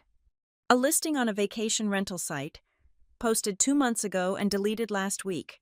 Cozy Mountain Escape, recently renovated, long-term inquiries welcome. The photos were of my house, but the contact info wasn't mine. It was a Google Voice number I didn't recognize, but the email address associated with the account was k.whitmore.management@gmail.com. She had been trying to monetize the cabin while I was gone, and if Mike was right, she was pivoting from renting it to selling it. A car door slammed outside. I jumped. My nerves frayed. I checked the window. A silver rental car was parked next to my sedan. A woman with a sharp bob haircut and a trench coat was marching up the steps, carrying a duffel bag like a weapon. Riley. I unlocked the door, and before I could even say hello, she pulled me into a hug that squeezed the breath out of me. She smelled like airport coffee and aggressive competence. "Okay," Riley said, pulling back and holding me at arm's length. Her eyes scanned my face, assessing the damage. "You look like hell, but we are going to fix this. I brought bagels, and I brought a military-grade hard drive. Where do we start?" "She tried to sell it," I whispered. "The contractor said she was asking about a quick sale." Riley's face hardened. She dropped her bag on the floor. "Then we are not just auditing, we are fortifying. Give me your phone." She took my phone and immediately opened the settings. "We are changing every password you have, email, bank, cloud, social media, And we are setting up two-factor authentication to my phone number, not yours, just in case she cloned your SIM card. It happens. She has my passport, I said. She has my social. We will flag those, Riley said. But first, physical security. Riley spent the next 3 hours turning my cabin into a fortress. We drove into town and bought new deadbolts. We installed them ourselves, Riley wielding the drill with terrifying precision. We reset the Wi-Fi router, kicking off every device that wasn't currently in our hands. We downloaded every second of footage from the cloud cameras to 3 separate locations: my laptop, her hard drive, and a secure server she used for work. We are drawing a line, Riley said, wiping sweat from her forehead as she tightened the final screw on the back door lock. She does not get back in, not to get a toothbrush, not to get a charger. If she shows up, she talks to the police. We were sitting in the living room, surrounded by the debris of our security overhaul. When my phone rang, it was a local number I did not recognize. Hazel Cooper, I answered, putting it on speaker so Riley could hear. Hi, Ms. Cooper, a cheerful woman's voice chirped. This is Brenda from Cumberland Title and Escrow. I am just calling to follow up on the file for the transfer on Pine Ridge Road. We are still missing the notarized affidavit of identity you promised to drop off. The room went dead silent. Riley stopped chewing her bagel. I am sorry, I said, my voice sounding very far away. What transfer?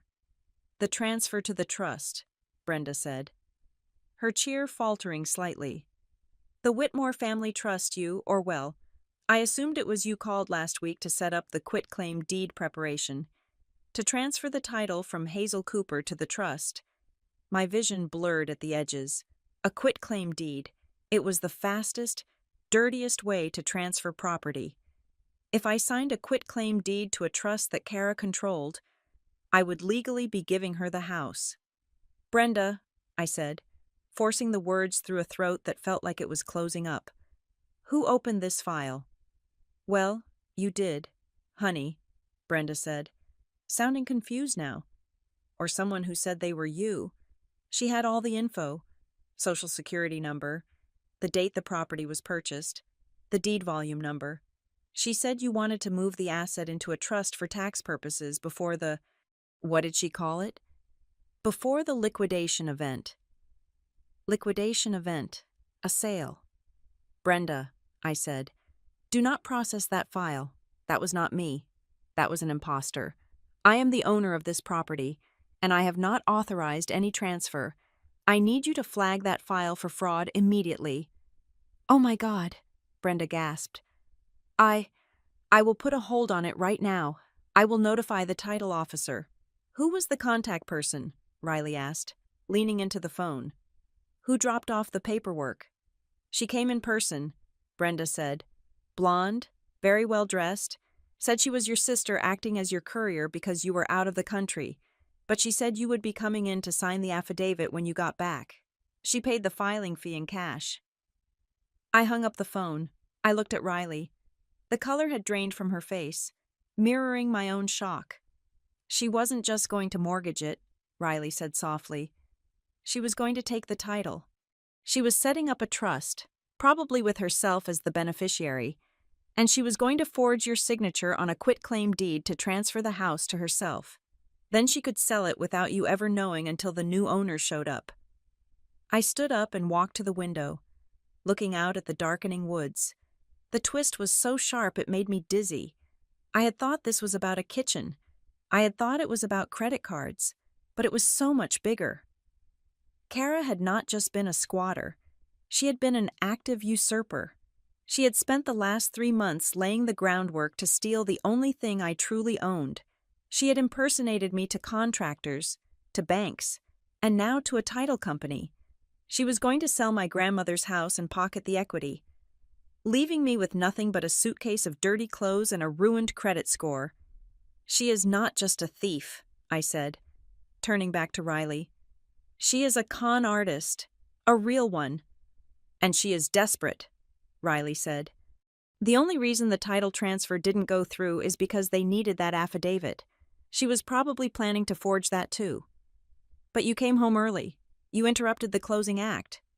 If I had stayed in Germany for another 2 weeks, I realized, the horror washing over me, I would have come home to strangers living in my house, and I wouldn't have even legally owned it anymore. I looked at the new lock on the front door. It seemed flimsy now. We weren't just locking out a sister with boundary issues. We were locking out a criminal who had been one signature away from stealing a $500,000 asset. Call Dana, Riley said. Tell her about the escrow file. This isn't just theft anymore. This is real estate fraud. This is federal. I dialed the number. My hand steady now. The shock had burned off, leaving only a cold, hard clarity. Kara wanted a war. She wanted to play games with titles and deeds. Fine. I was about to show her what happens when you try to steal a house from a project manager who specializes in supply chain forensics. I was going to trace every inch of this paper trail, and I was going to use it to bind her hands so tight she would never sign her name again. The morning sun hit the living room floor, but it did not bring warmth. It only illuminated the battlefield. Riley had transformed my dining table into a war room. The surface, usually reserved for quiet breakfasts and coffee, was now covered in sticky notes, legal pads, and a laptop that hummed like an engine revving for a race. We were not just reacting anymore, we were offensive. Riley stood in front of the large sliding glass door, which she had turned into a makeshift whiteboard using dry erase markers she had brought from Chicago.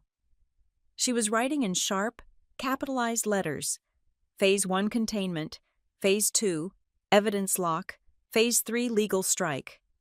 Okay, Riley said, uncapping a red marker. We have stopped the bleeding on the credit cards. The freeze is active. Now we need to prioritize the triage. I have categorized the damage into 3 buckets: financial fraud, property damage, and identity theft. Each one needs a different handler. I sat on the sofa, clutching a mug of black coffee. My hands were steady for the first time in 24 hours. Seeing the chaos organized into lists made it feel manageable. It turned a family tragedy into a project, and projects were things I knew how to solve. Dana called while you were in the shower, Riley said, pointing to a note on the glass. She filed the petition for the emergency protective order this morning.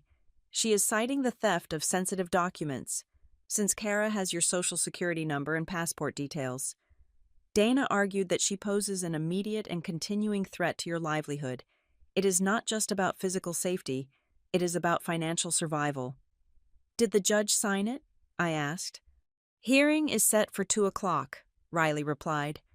Dana is confident. She included the police report number and the affidavit from the bank. She is also asking for a clause that forces Kara to surrender any copies of your personal information immediately. If Kara keeps a photo of your passport on her phone after the order is served, she goes to jail for contempt. I nodded, feeling a grim satisfaction. What about the contractor, the one who thought I was selling the house? Detective Maddox is on that, Riley said, tapping another section of the glass. He is meeting with Mike from the cabinet company today. He is going to pull the physical contract with the forged signature.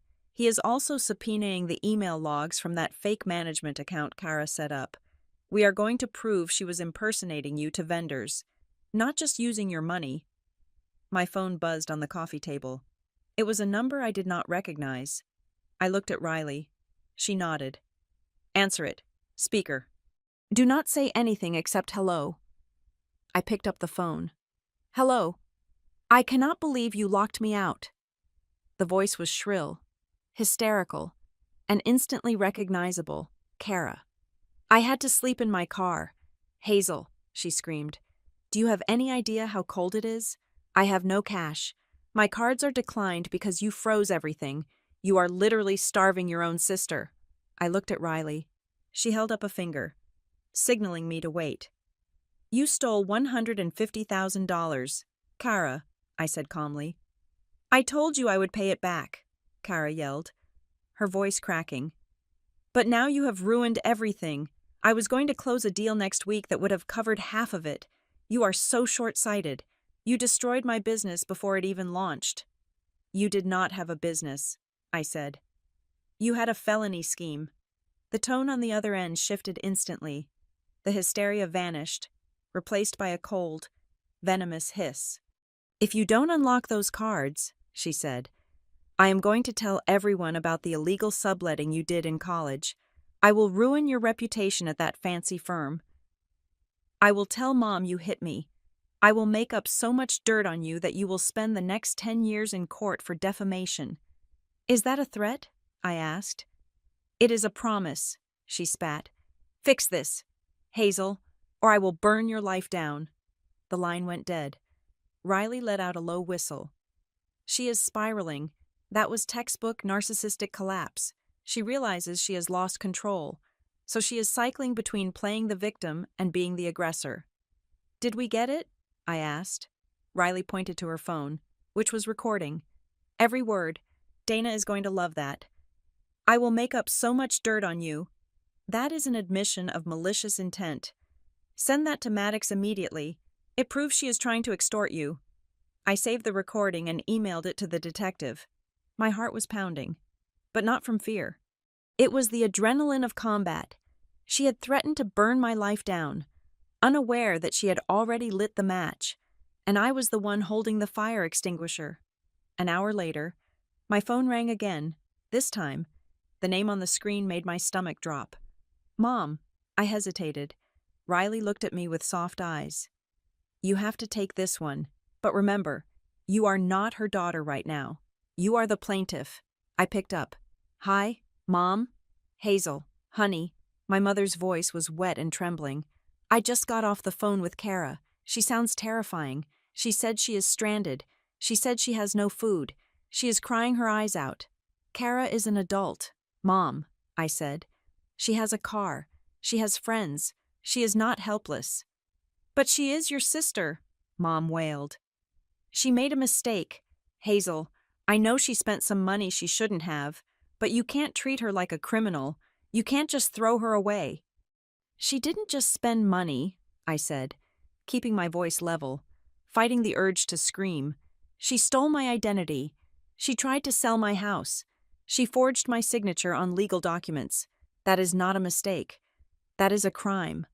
She is just lost, Mom pleaded. She is jealous of you. She admires you.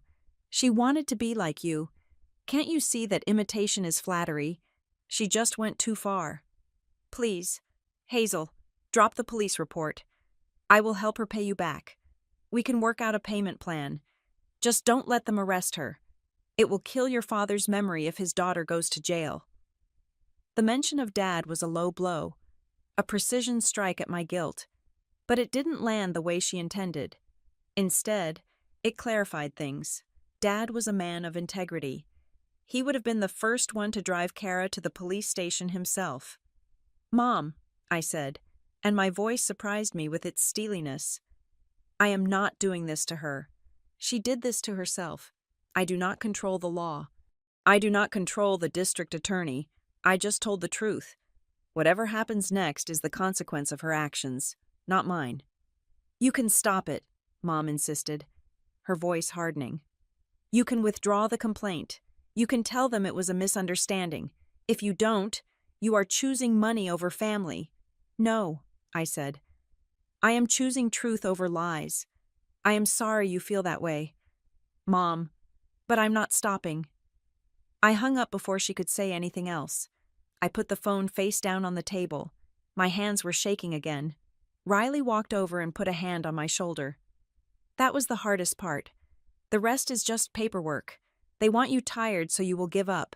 They want you to accept the abuse because it is easier than fighting. We are not playing by their rules anymore.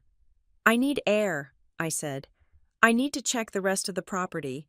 I haven't even looked at the back deck yet. I will come with you, Riley said. We walked out through the sliding glass doors onto the expansive wooden deck that overlooked the valley. The air was crisp and smelled of pine needles. It should have been peaceful, but then I saw it. At the far end of the deck, where I used to have a simple set of Adirondack chairs, there was a monstrosity. It was a hot tub, a massive 6-person acrylic spa, bubbling away, steam rising into the cold mountain air. It was surrounded by a makeshift wooden enclosure that looked hastily constructed. "She bought a hot tub," I whispered. "Of course she bought a hot tub." Riley walked over to it. Her brow furrowed. She knelt down and looked at the base. "Hazel," she said, her voice sharp. "Come look at this." I walked over. Riley pointed to the decking boards underneath the massive tub. They were bowing. The wood was splintering under the immense weight. "This deck was not built for this load," Riley said, standing up and backing away. "A tub this size filled with water weighs nearly 5,000 pounds. You need reinforced pilings. You need a concrete pad. She just plopped it right on top of the cedar planks." I looked over the edge of the deck. The support posts were leaning slightly. The entire structure was compromised. "She is destroying the foundation," I realized. "If that thing falls through, it takes the back wall of the house with it." "We need a structural engineer," Riley said, pulling out her phone. "And we need to drain this thing immediately. This isn't just theft. This is destruction of property. It is negligence." I called Dana again. "Add it to the list," Dana said when I told her about the hot tub. "We are amending the civil complaint. We are not just asking for repayment of the stolen funds. We are asking for restoration costs. If we have to rebuild the deck, she pays for it. If the foundation is cracked, she pays for it. This proves she acted with reckless disregard for your property." "It proves she didn't care," I said. "She didn't care if the house collapsed as long as she got to soak in the bubbles." "It helps the criminal case, too," Dana noted. "It shows a pattern of entitlement and destruction. Maddox will want photos of the structural stress."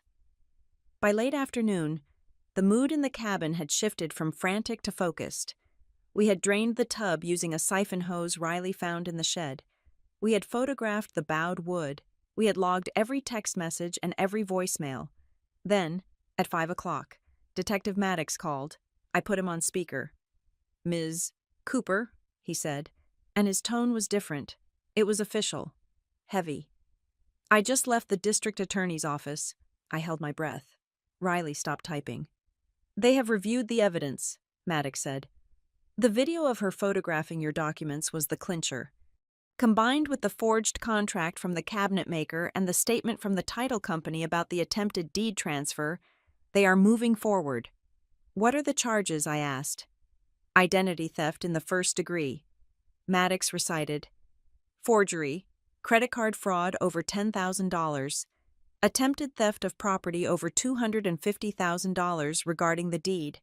And because she used a computer to facilitate the crimes, they are tacking on a wire fraud charge."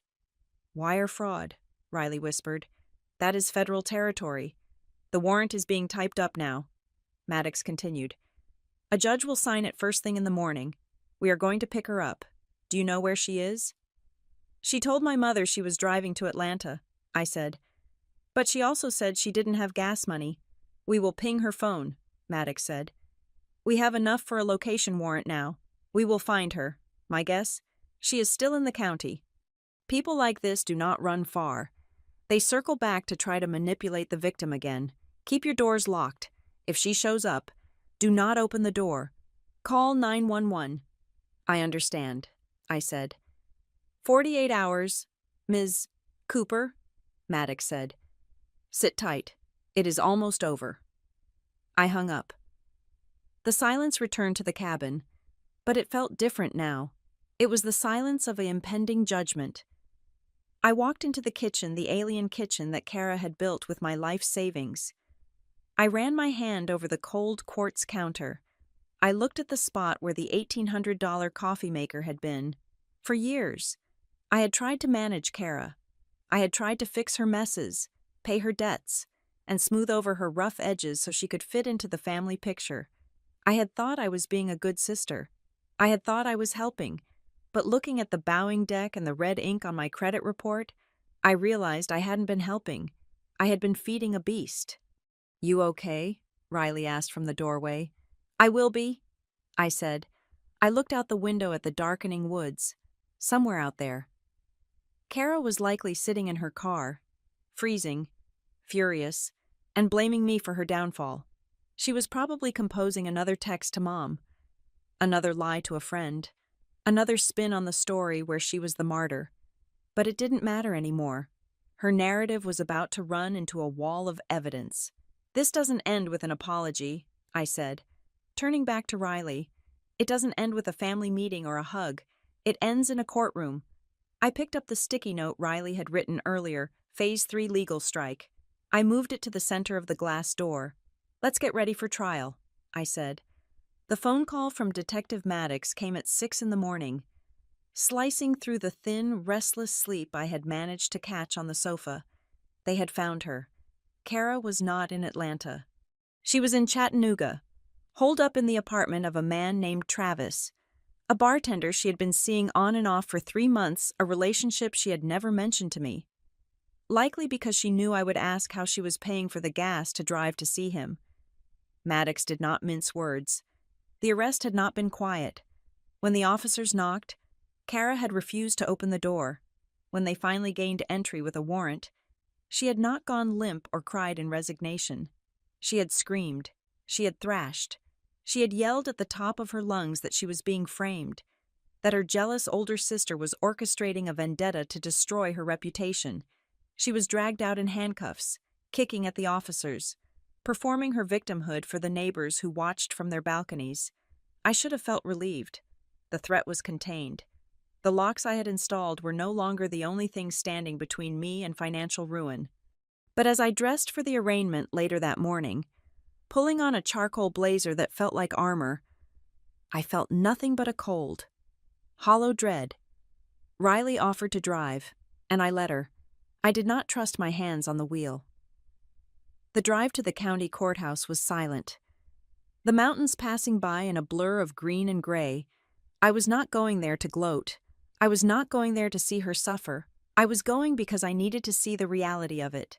I needed to see the mechanism of the law take hold of the chaos she had created and force it into a shape that made sense.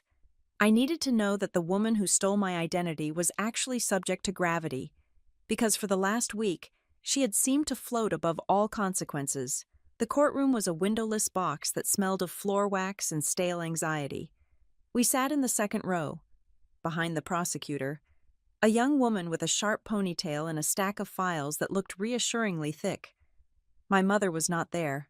She had texted me earlier, saying she could not bear to see her baby in chains, a message that carried the silent accusation that I was the one who had put the chains on her. When the bailiff announced the next case, the side door opened. The air left the room. Kara walked in.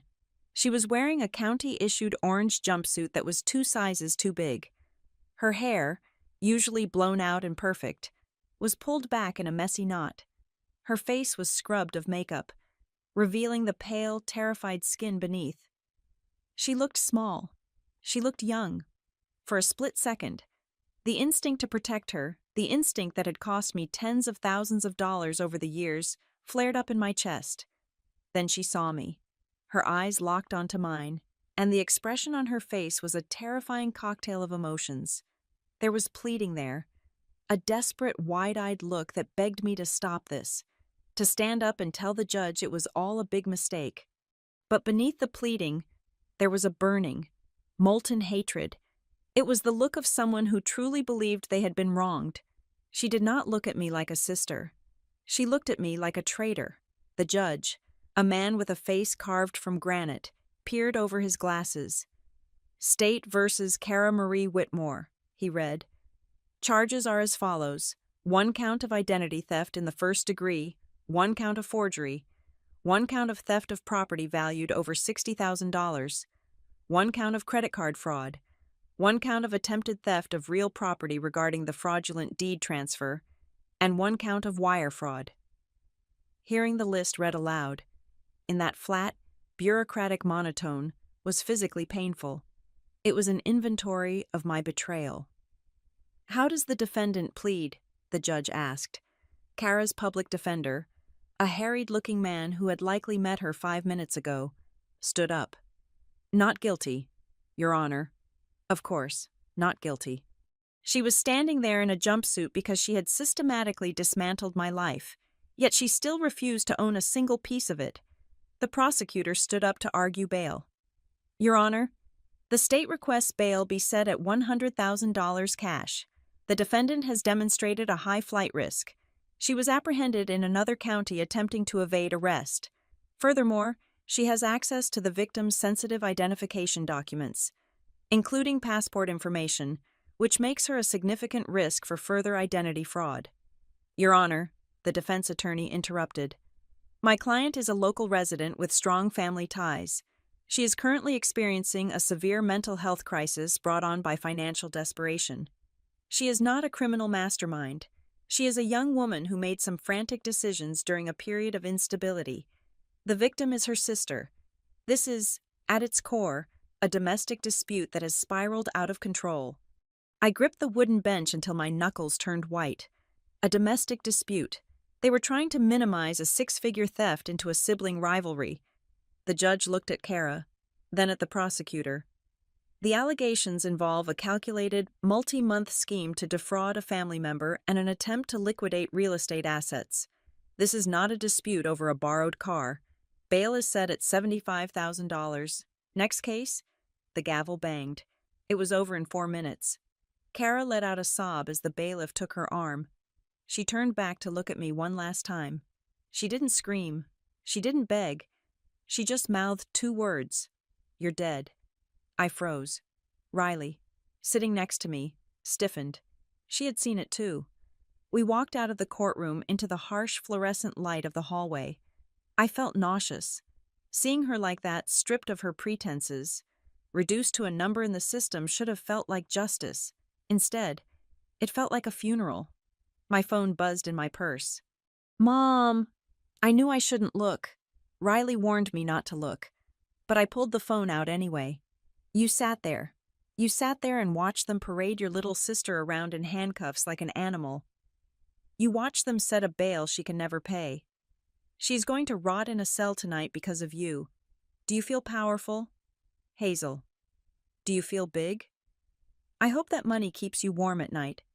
Because you don't have a family anymore. Are you even human? I stared at the screen. The words blurring through the tears I refused to shed. Am I human? I was the one who worked 80-hour weeks to buy that cabin. I was the one who built a credit score perfect enough to be stolen. I was the human who had been preyed upon. But in the twisted narrative of my family, the victim who fights back becomes the villain.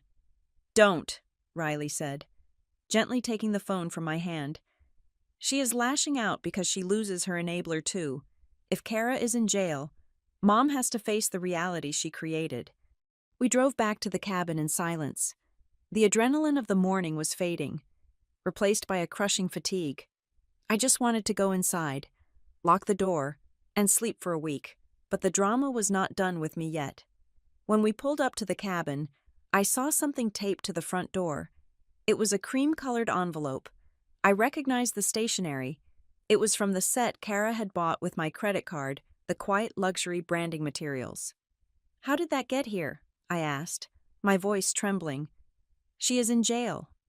She must have left it before she ran, Riley said, her eyes scanning the woods. Or she had someone drop it off, probably the boyfriend. I walked up the steps and ripped the envelope off the wood. It was addressed to Hazel in Kara's distinctive, loopy calligraphy. I opened it right there on the porch. It was 3 pages long, single-spaced. Hazel, by the time you read this, you have probably already done something dramatic, because that is who you are. You love the drama. You love being the martyr. I am writing this because I know you will never let me explain myself in person. You are too busy judging me from your ivory tower. You think I stole from you. That is hilarious. You have so much... Hazel, you have more money than you know what to do with. You leave this house empty for months while I'm struggling to pay rent on a shoestring apartment. Did you ever once offer to let me stay there? No. You hoard it. You hoard your success like a dragon. I didn't steal. I redistributed. I was investing in us. I was fixing up the dump you bought so we could sell it and finally have enough money to be free. I was going to give you your share. I just needed to borrow the startup capital. But you couldn't see the vision. You never could. You just see rules and spreadsheets. You chose money over your own blood. You chose a credit score over your sister. I hope you are happy in that empty house with your perfect kitchen. Just remember, every time you turn on that faucet, you destroyed our family for it. Don't expect me to apologize. I did nothing wrong. I just tried to survive in a world that handed you everything and gave me nothing. Kara. I lowered the letter. My hands were shaking so hard the paper rattled. There was no apology, not one word of regret, not one acknowledgement that she had forged my name, ruined my credit, or tried to sell my home. It was a manifesto of entitlement. She truly believed that my success was a personal insult to her, and that robbing me was a moral act of leveling the playing field. She is delusional, Riley said, reading over my shoulder. This is clinically insane, Hazel. Redistributed. She sounds like a cult leader. She believes it, I said softly. That is the scary part. She isn't lying to me. She has rewritten reality in her head, so that she is the hero. We went inside. I threw the letter on the dining table, the war room table. We need to send this to Dana, Riley said. This proves lack of remorse. It proves she felt entitled to the assets. It kills any "I made a mistake" defense. I scanned the letter and emailed it to Dana. 10 minutes later, Dana called. I got the letter, Dana said, her voice brisk. It is gold for the sentencing phase, if we get there. But Hazel, we have a new problem. What now? I asked, sinking onto the sofa. Did she escape? No, Dana said. Her lawyer just sent over a discovery packet. They are moving to dismiss the charges based on exculpatory evidence. What evidence? I asked. There is no evidence. She did it. They have an email, Dana said. It is dated 4 months ago. It is from an email address. Hazel, Cooper, private gmail.com, sent to Kara. The subject line is House in Reno. My heart stopped. I did not have an email address like that. Read it to me, I said. Dana cleared her throat. Kara, I know you are stressed about the apartment. Just go to the cabin. Stay as long as you need. And honestly, the place needs work. Feel free to update the kitchen and whatever else. Use the cards in the desk drawer. The code is 4491. Consider it an early inheritance distribution. I will deal with the bills when I get back. Love you. H. I felt the blood drain from my face. It was a forgery, a digital fabrication designed to exonerate her completely. If a jury believed I sent that email, every charge, the theft, the fraud, the breaking and entering would vanish. It would become a consensual arrangement. I never wrote that, I said, my voice rising. That is not my email address, and I would never call my credit card PIN an inheritance distribution. I know, Dana said, but to a jury, it looks real. It explains why she had the PIN. It explains why she felt comfortable hiring contractors. It is a get-out-of-jail-free card. It is fake, I yelled. How can she just manufacture evidence like that? She is desperate, Dana said. But here's the thing about desperate people. They make mistakes. I looked at the metadata of the email they submitted. It is a printout, but the header information is visible. And the timestamp, Dana said. The email was allegedly sent on September 12th at 3 p.m, Eastern Standard Time. I frowned, thinking back. September 12th. Where was I? I was on a plane, I said, the memory clicking into place. I was flying from Singapore to Frankfurt. I was in the air for 14 hours. I did not have Wi-Fi. I remember specifically because I was angry that I couldn't check the logistics tracking for a shipment. Exactly, Dana said. And even if you had Wi-Fi, the IP address in the header, which she foolishly included in her fake printout, traces back to a residential ISP in Atlanta. Her apartment, I realized. She wrote the email to herself, Dana said. She created a fake account in your name, sent the email to herself from her own apartment, and then printed it out to show her lawyer. She framed herself for fabrication of evidence. I laughed. It was a dark, hysterical sound. Kara had tried to checkmate me, but she had moved her king into a direct line of fire. She just added another felony to the list, didn't she? I asked. Perjury and tampering with ICO's evidence, Dana confirmed. I am going to forward this to the prosecutor immediately. Maddox will likely be paying her another visit in her cell to add these to the charge sheet. But Hazel, you need to understand what this means. What does it mean? It means she is not going to stop, Dana said seriously. She is willing to lie to the court. She is willing to fabricate documents. She is going to fight this dirty until the very end. She is trying to gaslight the legal system the same way she gaslights you. I looked at the cream-colored letter on the table. You chose a credit score over your sister. Kara was not just a thief. She was an architect of false realities. She would burn the truth to the ground if it meant she could stand on the ashes and call herself a victim. Let her try, I said to Dana. She can forge emails. She can write letters. She can lie to Mom. But she cannot forge the flight logs from Singapore Airlines. She cannot forge the IP address logs. No, she can't, Dana agreed. We have her, Hazel. But brace yourself. When this evidence gets kicked out, she is going to realize she is cornered, and a cornered narcissist is the most dangerous thing on earth. I hung up the phone. Riley was watching me, her expression grim. She faked an email from me, I told her. She tried to prove I gave her permission. And she sent it from her own IP address while I was over the Pacific Ocean, I said.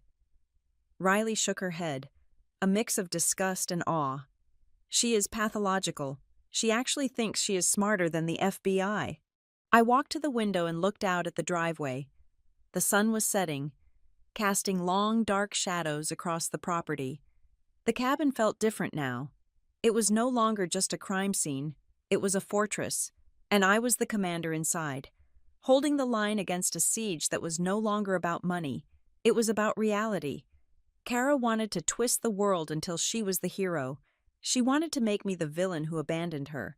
She wanted to make the theft into a gift. But I had the one thing she could not counterfeit. I had the truth, and I was going to use it to bury her. Riley, I said, turning back to the room. Don't order pizza tonight. Let's cook. I want to use this kitchen. I want to dirty the counters. I want to reclaim it. You want to cook in the sterile operating theater? Riley teased gently. I want to make it smell like onions and garlic and actual food, I said. I want to scrub the scent of her vanilla perfume out of the air. She doesn't live here anymore, and she is never coming back. I opened the $1,800 smart fridge, which was still empty because Kara hadn't bought groceries. Only champagne, and grabbed a bottle of water. I slammed the door shut with a satisfying thud.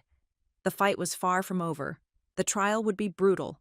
My family would likely never speak to me again.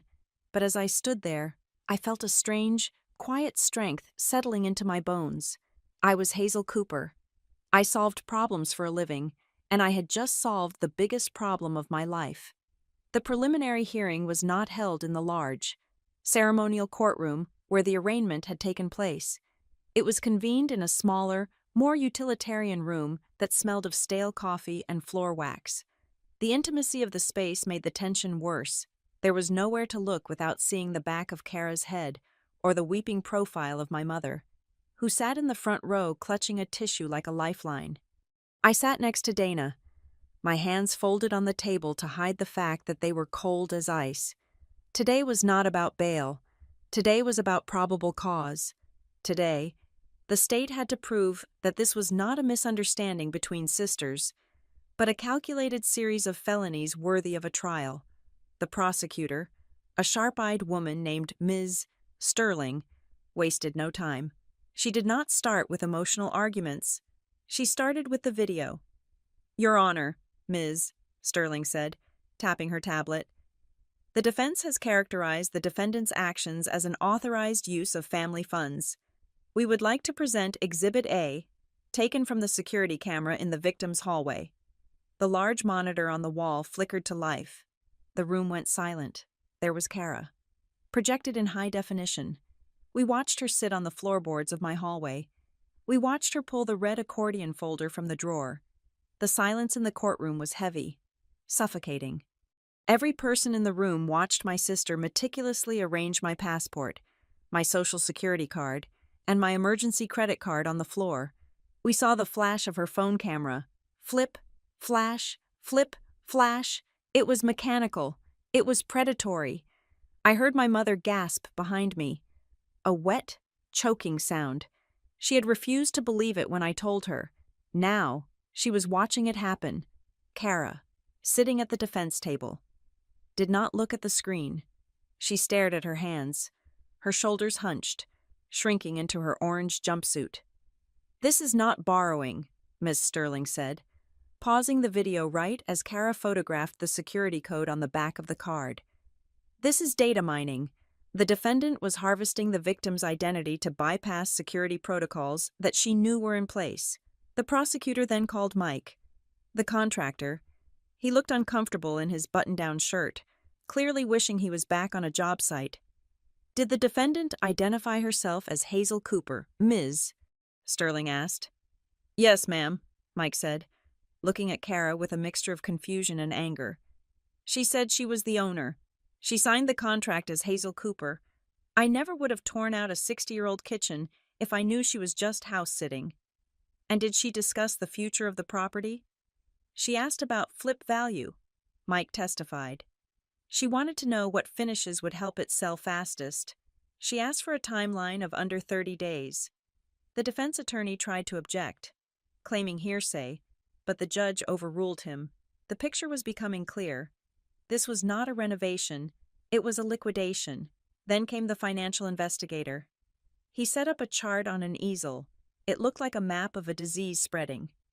"We analyzed the defendant's financial interactions with the victim over the last 5 years, the investigator explained, pointing to a series of small red dots on the timeline. "Here, 4 years ago, a gas station charge of $40 on a card the victim rarely used. Here, 3 years ago, a small personal loan of $2,000 taken out in the victim's name and paid off quickly to avoid detection. This is a classic testing pattern. The defendant was probing the victim's credit monitoring systems." He then pointed to the massive red block at the end of the timeline. "When the victim left the country," he said, "the testing phase ended. The extraction phase began. In 90 days, the defendant accessed 7 different credit lines and attempted to secure a home equity line of credit. This was a premeditated escalation." I felt a chill run down my spine. Detective Maddox had been right. I wasn't a sister to her. I was a resource. I was a vein of gold she had been mining with a pickaxe for years. And when I left for Germany, she had brought in the dynamite. But the real blow to Kara's defense came from a witness I did not expect to see. The side door opened, and Travis walked in. Kara's head snapped up. Her eyes went wide. This was the boyfriend, the bartender from Chattanooga who had been harboring her when she was arrested. He was wearing a cheap suit that didn't fit, and he looked terrified. He walked to the stand, avoiding Kara's gaze entirely. "Mr. Travis," Mrs. Sterling said, "can you tell the court what the defendant told you regarding the cabin in Townsend?" Travis cleared his throat, shifting nervously in the chair. "She told me it was her place. Well, she said it was practically hers. She said her sister, that is Hazel over there, was never coming back from Europe. She said Hazel was going to stay overseas for work and that she was going to take over the property. Did she mention how she was going to take it over?" "Yeah," Travis mumbled. "She said she had the papers. She said something about a trust. She told me, 'Once I get the deed filed, the house is mine, and Hazel can't touch me.' She bragged about it. She said she was going to sell it and we could move to Nashville and open a club." Kara let out a strangled noise. Half sob, half scream. "You liar, I never said that." "Order," the judge barked, banging the gavel. "Counsel, control your client." Kara slumped back, shaking. The betrayal was absolute. Travis had turned on her to save himself from being charged as an accomplice. He had just confirmed the intent to steal the title. It wasn't just fraud anymore. It was a hostile takeover. Then, it was my turn. I walked to the witness stand. My legs felt heavy, but my mind was clear. I swore to tell the truth. "Ms. Cooper, the prosecutor asked softly, can you describe how you felt when you entered your home? I took a breath. I looked at Kara. She was glaring at me now. The tears gone, replaced by that familiar toxic heat. I felt violated, I said, my voice steady. It wasn't just the money. Money is just numbers. I can earn money back. It was the erasure. She threw away my grandmother's quilt. She repainted the walls. She took my clothes and put them in trash bags. She didn't just want to live there. She wanted to replace me. She wanted my life, my house, my credit score, but she didn't want the work that went into getting them. The defense attorney stood up for cross-examination. He was a slick man with a practiced sneer. Ms. Cooper, he started, pacing in front of me. You are a very successful woman, aren't you? You make a significant salary. I work hard, I said. And you have always controlled the family finances, haven't you? He pressed. You have always been the one with the power. Isn't it true that your sister has struggled with mental health and employment? Isn't it true that you have bailed her out before? I have helped her, I corrected. So isn't it possible, he said, leaning in, that this was just another instance of her asking for help, and you, the controlling older sister, decided to punish her because she didn't ask politely enough? You left the key for her mother. You knew she had access. Did you ever explicitly tell her, Kara, do not renovate the kitchen? It was a trap. He was trying to blame the victim for not setting better boundaries against the predator. No, I said, meeting his eyes. I did not tell her not to renovate the kitchen. I also did not tell her not to burn the house down. Some things are implied by the law and by common decency. I did not give her permission to impersonate me. I did not give her permission to steal $150,000. But you are sisters, he pushed. Families share assets. Families do not forge signatures, I shot back. And families do not try to sell each other's homes while they are out of the country. I stepped down. I felt Dana squeeze my arm as I sat back down. Good, she whispered. You held the line. The judge called for a recess before ruling. I walked out into the hallway, needing air.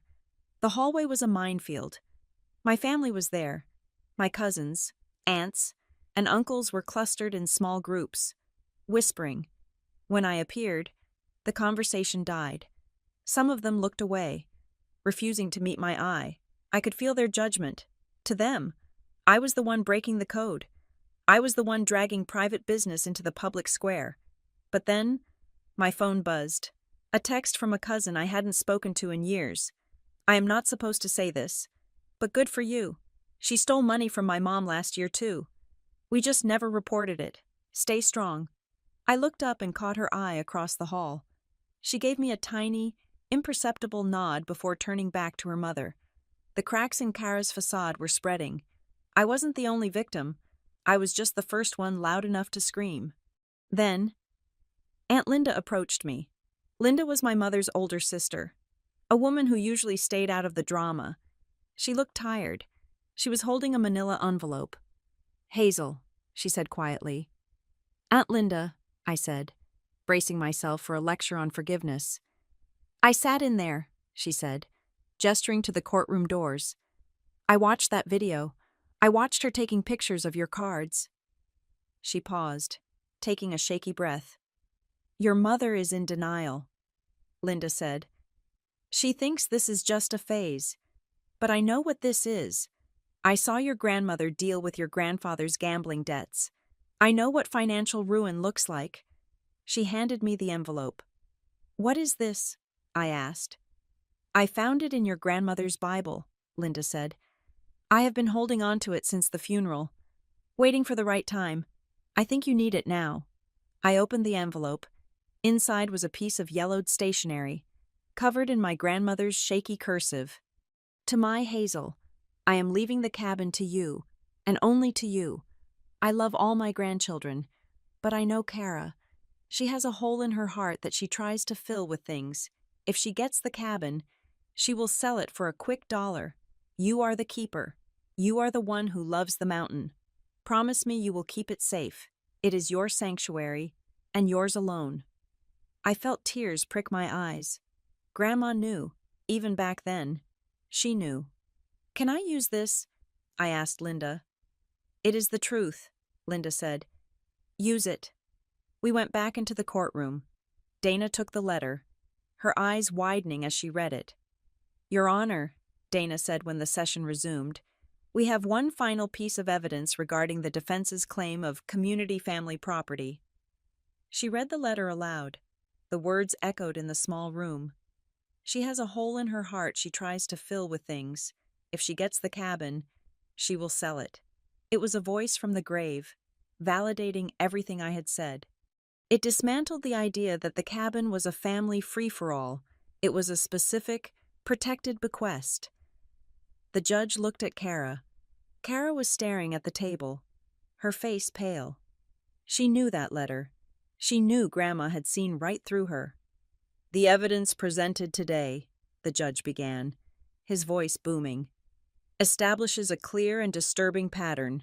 We have video evidence of identity theft. We have witness testimony of intent to defraud the title. We have a financial forensic trail of long-term theft. And we have testimony that the defendant planned to liquidate the victim's assets for personal gain. He paused, looking directly at the defense table. The defense's argument that this is a domestic misunderstanding is rejected. This was a hostile, criminal enterprise. Furthermore, given the attempt to transfer the deed and the fabrication of the email evidence discussed in chambers, the court finds the defendant to be a significant danger to the financial safety of the community. Bail remains at $75,000, the judge ruled, and I am adding a condition. If the defendant makes bail, she is to have no access to the internet and is to be placed on GPS monitoring. Probable cause is found on all charges. We are moving to trial. The gavel banged. Kara stood up, her legs shaking. She looked back at Mom, wailing. Mom, do something. Don't let them take me. Mom was sobbing, burying her face in her hands. But she didn't stand up. She didn't offer to pay the bail. She couldn't. Kara had stolen from everyone, and the reality was finally setting in. There was no money left to save her. I walked out of the courtroom. The air in the hallway felt cooler, cleaner. I didn't look back at Kara as the bailiff led her away. I didn't look at my mother. I walked out the front doors of the courthouse and into the bright, blinding sunshine of the Tennessee afternoon. I took a deep breath. I had spent my whole life trying to be the good sister, the protector, the fixer. I had thought that if I just gave enough, forgave enough, and covered enough debts, Kara would eventually change. But standing on the concrete steps, I realized that the only person who could change Kara was Kara. And the only person who could save Hazel was Hazel. I had the letter in my purse. You are the keeper. Grandma had written, I was the keeper. I was the keeper of the truth. I was the keeper of the cabin. And for the first time in months, I felt like the keeper of my own life. Ready to go? Riley asked, stepping up beside me. Yes, I said. Let's go home. I have a deck to fix. I didn't need them to understand anymore. I didn't need their forgiveness. The law had spoken, and for once, the verdict was exactly what it needed to be. The trial lasted 4 agonizing days. A slow-motion dissection of my family's collapse played out under the hum of fluorescent lights. The prosecutor, Ms. Sterling, did not resort to theatrics. She did not need to. She built the case like a bricklayer, placing one fact on top of another until the wall of evidence was so high that Kara could not climb over it. She started with the intrusion, the physical act of entering a home that was not hers. Then she layered on the data mining, the systematic photographing of my passport and social security card. Then came the spending, the $58,000 on a kitchen I did not want, the luxury clothes, the spa treatments, and finally, the crown jewel of the prosecution's case, the attempted theft of the deed itself. It was a domino effect of betrayal, each piece falling with a heavy, inevitable clack. The courtroom was packed. My family sat in the rows behind the defense table, a silent, tense block of people torn between the reality they were seeing and the loyalty they had been taught to uphold. On the third day, the state played the video again. It was the same clip from the preliminary hearing, but seeing it in the context of the full trial gave it a new, terrifying weight. The jury watched in silence as Kara sat on my hallway floor, meticulously documenting my identity like a spy in a Cold War thriller. There was no sound in the video, but the silence in the courtroom was deafening. It stripped away every excuse Kara had made. You do not photograph the back of a credit card by accident. You do not photograph a Social Security card to be helpful. Kara took the stand on the fourth day. It was a desperate Hail Mary by the defense, a gamble that her tears could wash away the facts. She wore a soft cardigan instead of the orange jumpsuit, her hair brushed into a modest style. She looked at the jury with wide, wet eyes. I was just so desperate. She sobbed, clutching a tissue. I lost my apartment. I had nowhere to go. I thought Hazel would want me to be safe. I thought we were partners. I was going to pay her back every cent once the business took off. I never meant to hurt anyone. She was good. I had to give her that. For a moment, I saw a few jurors soften. They saw a weeping younger sister. Not a felon, but then Ms. Sterling stood up for cross-examination. Ms. Whitmore, Sterling said, her voice dangerously calm. You claim you were desperate and only wanted a safe place to live. Is that correct? Yes. Kara sniffed. Then can you explain to the jury why, if you were destitute, you applied for a $150,000 home equity line of credit in your sister's name? Kara froze. The tears stopped instantly. I was going to invest it, she stammered. Invest it in what Sterling pressed. In the business that did not exist. And why did you attempt to transfer the deed of the house into a trust you controlled? Is stealing a house a requirement for finding a safe place to sleep? Kara's eyes darted around the room. She looked at her lawyer, but he was staring at his notes. I was just trying to secure the asset, Kara snapped, her mask slipping. Hazel is never there. She doesn't appreciate the property. Someone had to take charge. The change in her tone was visceral. The jury recoiled. In 2 seconds, she had gone from a weeping victim to an entitled usurper. She had admitted that she felt she had the right to take my home because I was not using it the way she thought I should. The jury deliberated for 6 hours. When they returned, the foreman, a middle-aged schoolteacher, stood up. We find the defendant, Kara Marie Whitmore, guilty on the charge of identity theft in the first degree, guilty on the charge of credit card fraud, guilty on the charge of forgery, guilty on the charge of attempted theft of real property. The word guilty rang out like a bell. 4 times. Kara did not scream this time. She slumped in her chair, looking as if the strings holding her up had been cut. Behind me, I heard my mother let out a low, keen wail, a sound of pure heartbreak. My aunt put an arm around her, but the rest of the family sat stone-faced. The illusion was gone. The truth was now a matter of public record. The sentencing hearing was held 2 days later. The prosecutor asked for prison time, citing the premeditated nature of the crime and the lack of remorse. The defense pleaded for leniency, asking for probation and community service, arguing that destroying a young woman's life would only further fracture the family. The judge asked if I wanted to make a statement. I stood up. I walked to the podium. My hands were shaking, but my voice was not. I did not look at Kara. I looked at the judge. Your Honor, I began. For the last 6 months, I have been told by people I love that I should forgive my sister. I have been told that family matters should be settled at the dinner table. Not in a courtroom, but this was not a family matter. This was an invasion. I took a breath, gripping the sides of the wooden podium. My home is the one place where I'm supposed to be safe. It is the one place where I can close the door and be Hazel, not a project manager, not a fixer, not a bank for my relatives. Kara did not just steal my money. She stole that safety. She walked into my sanctuary and sold it off piece by piece. She looked at my life and decided it was a resource for her to harvest. And even now, after all the evidence, after the video, after the verdict, she is not sorry she did it. She is only sorry she got caught. I am asking for a sentence that reflects the reality of her actions, not the fantasy of her excuses. When I sat down, the room was silent. The judge nodded. He looked at Kara, who was staring at the table, refusing to meet anyone's gaze. "Kara Whitmore," the judge said, "you have shown a breathtaking level of entitlement and deceit. You betrayed the trust of the person who has supported you the most. This was not a mistake. This was a calculated betrayal designed to strip your sister of her assets and her security." He adjusted his glasses and read the sentence. "I hereby sentence you to 48 months in a state correctional facility, followed by 3 years of supervised probation. You are ordered to pay restitution in the amount of $158,000.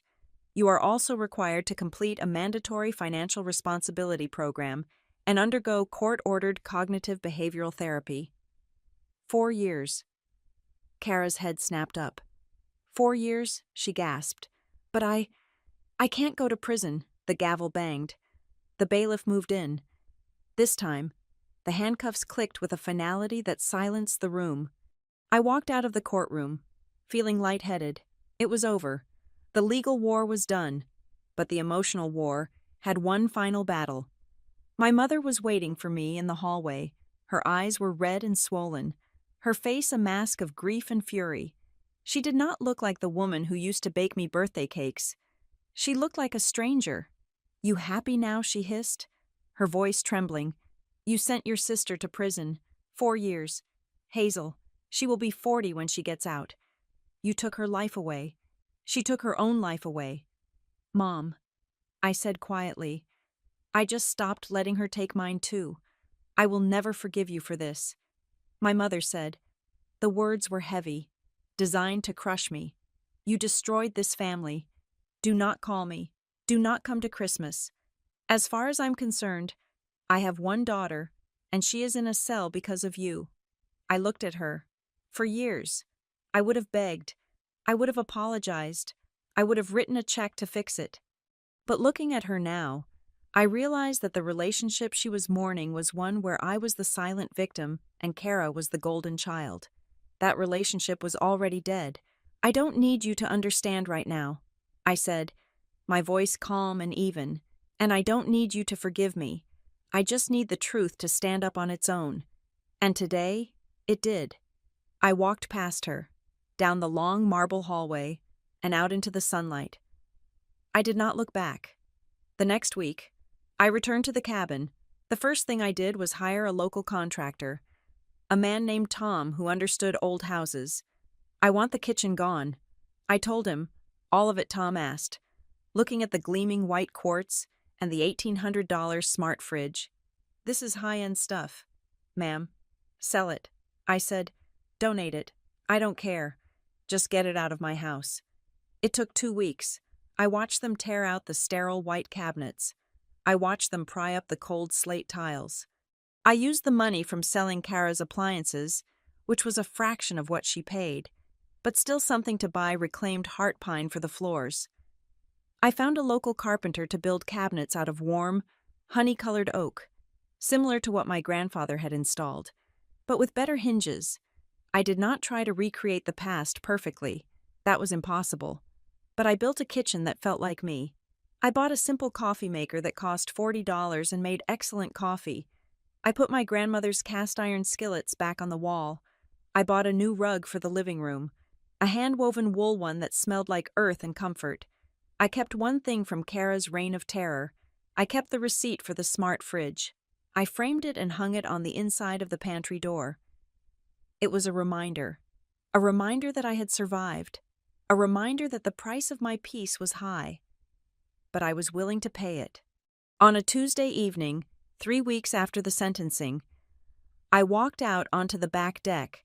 We had reinforced the pilings and removed the hot tub, replacing the damaged boards. Now, there were just 2 simple wooden chairs and the vast, open view of the Smoky Mountains. The sun was setting, casting a purple and gold bruise across the sky. The mist was beginning to rise from the valley floor, drifting through the trees like a slow, silent river. I sat down in one of the chairs with a mug of tea. The silence was absolute. There was no hum of expensive electronics. There was no anxious checking of bank apps. There was just the wind and the birds settling in for the night, for the first time in months. My chest did not hurt. The knot of anxiety that had lived between my ribs was gone. I thought about Kara, sitting in a cell, likely still telling herself a story where she was the victim. I thought about my mother, sitting in her house, nursing her grudge. I felt a pang of sadness, sharp and familiar. I missed the idea of a family. I missed the fantasy that we were all on the same team. But then I took a sip of tea and looked at the mountain. This was my home. I had fought for it. I had stood in a courtroom and demanded that my reality be respected. I had lost people I loved, but I had found the person I had abandoned years ago. I had found myself. I leaned back in the chair, watching the first star appear above the ridge. The air was cold, but I was not shivering. I was warm. I was safe. And for the first time in my life, I was truly, completely free. Thank you so much for listening to this story. I would love to know where you are tuning in from. So please drop a comment below and let's chat. If you enjoyed this journey of justice, please subscribe to the channel Helena Revenge Stories, like this video, and hit that hype button to help this story reach even more people.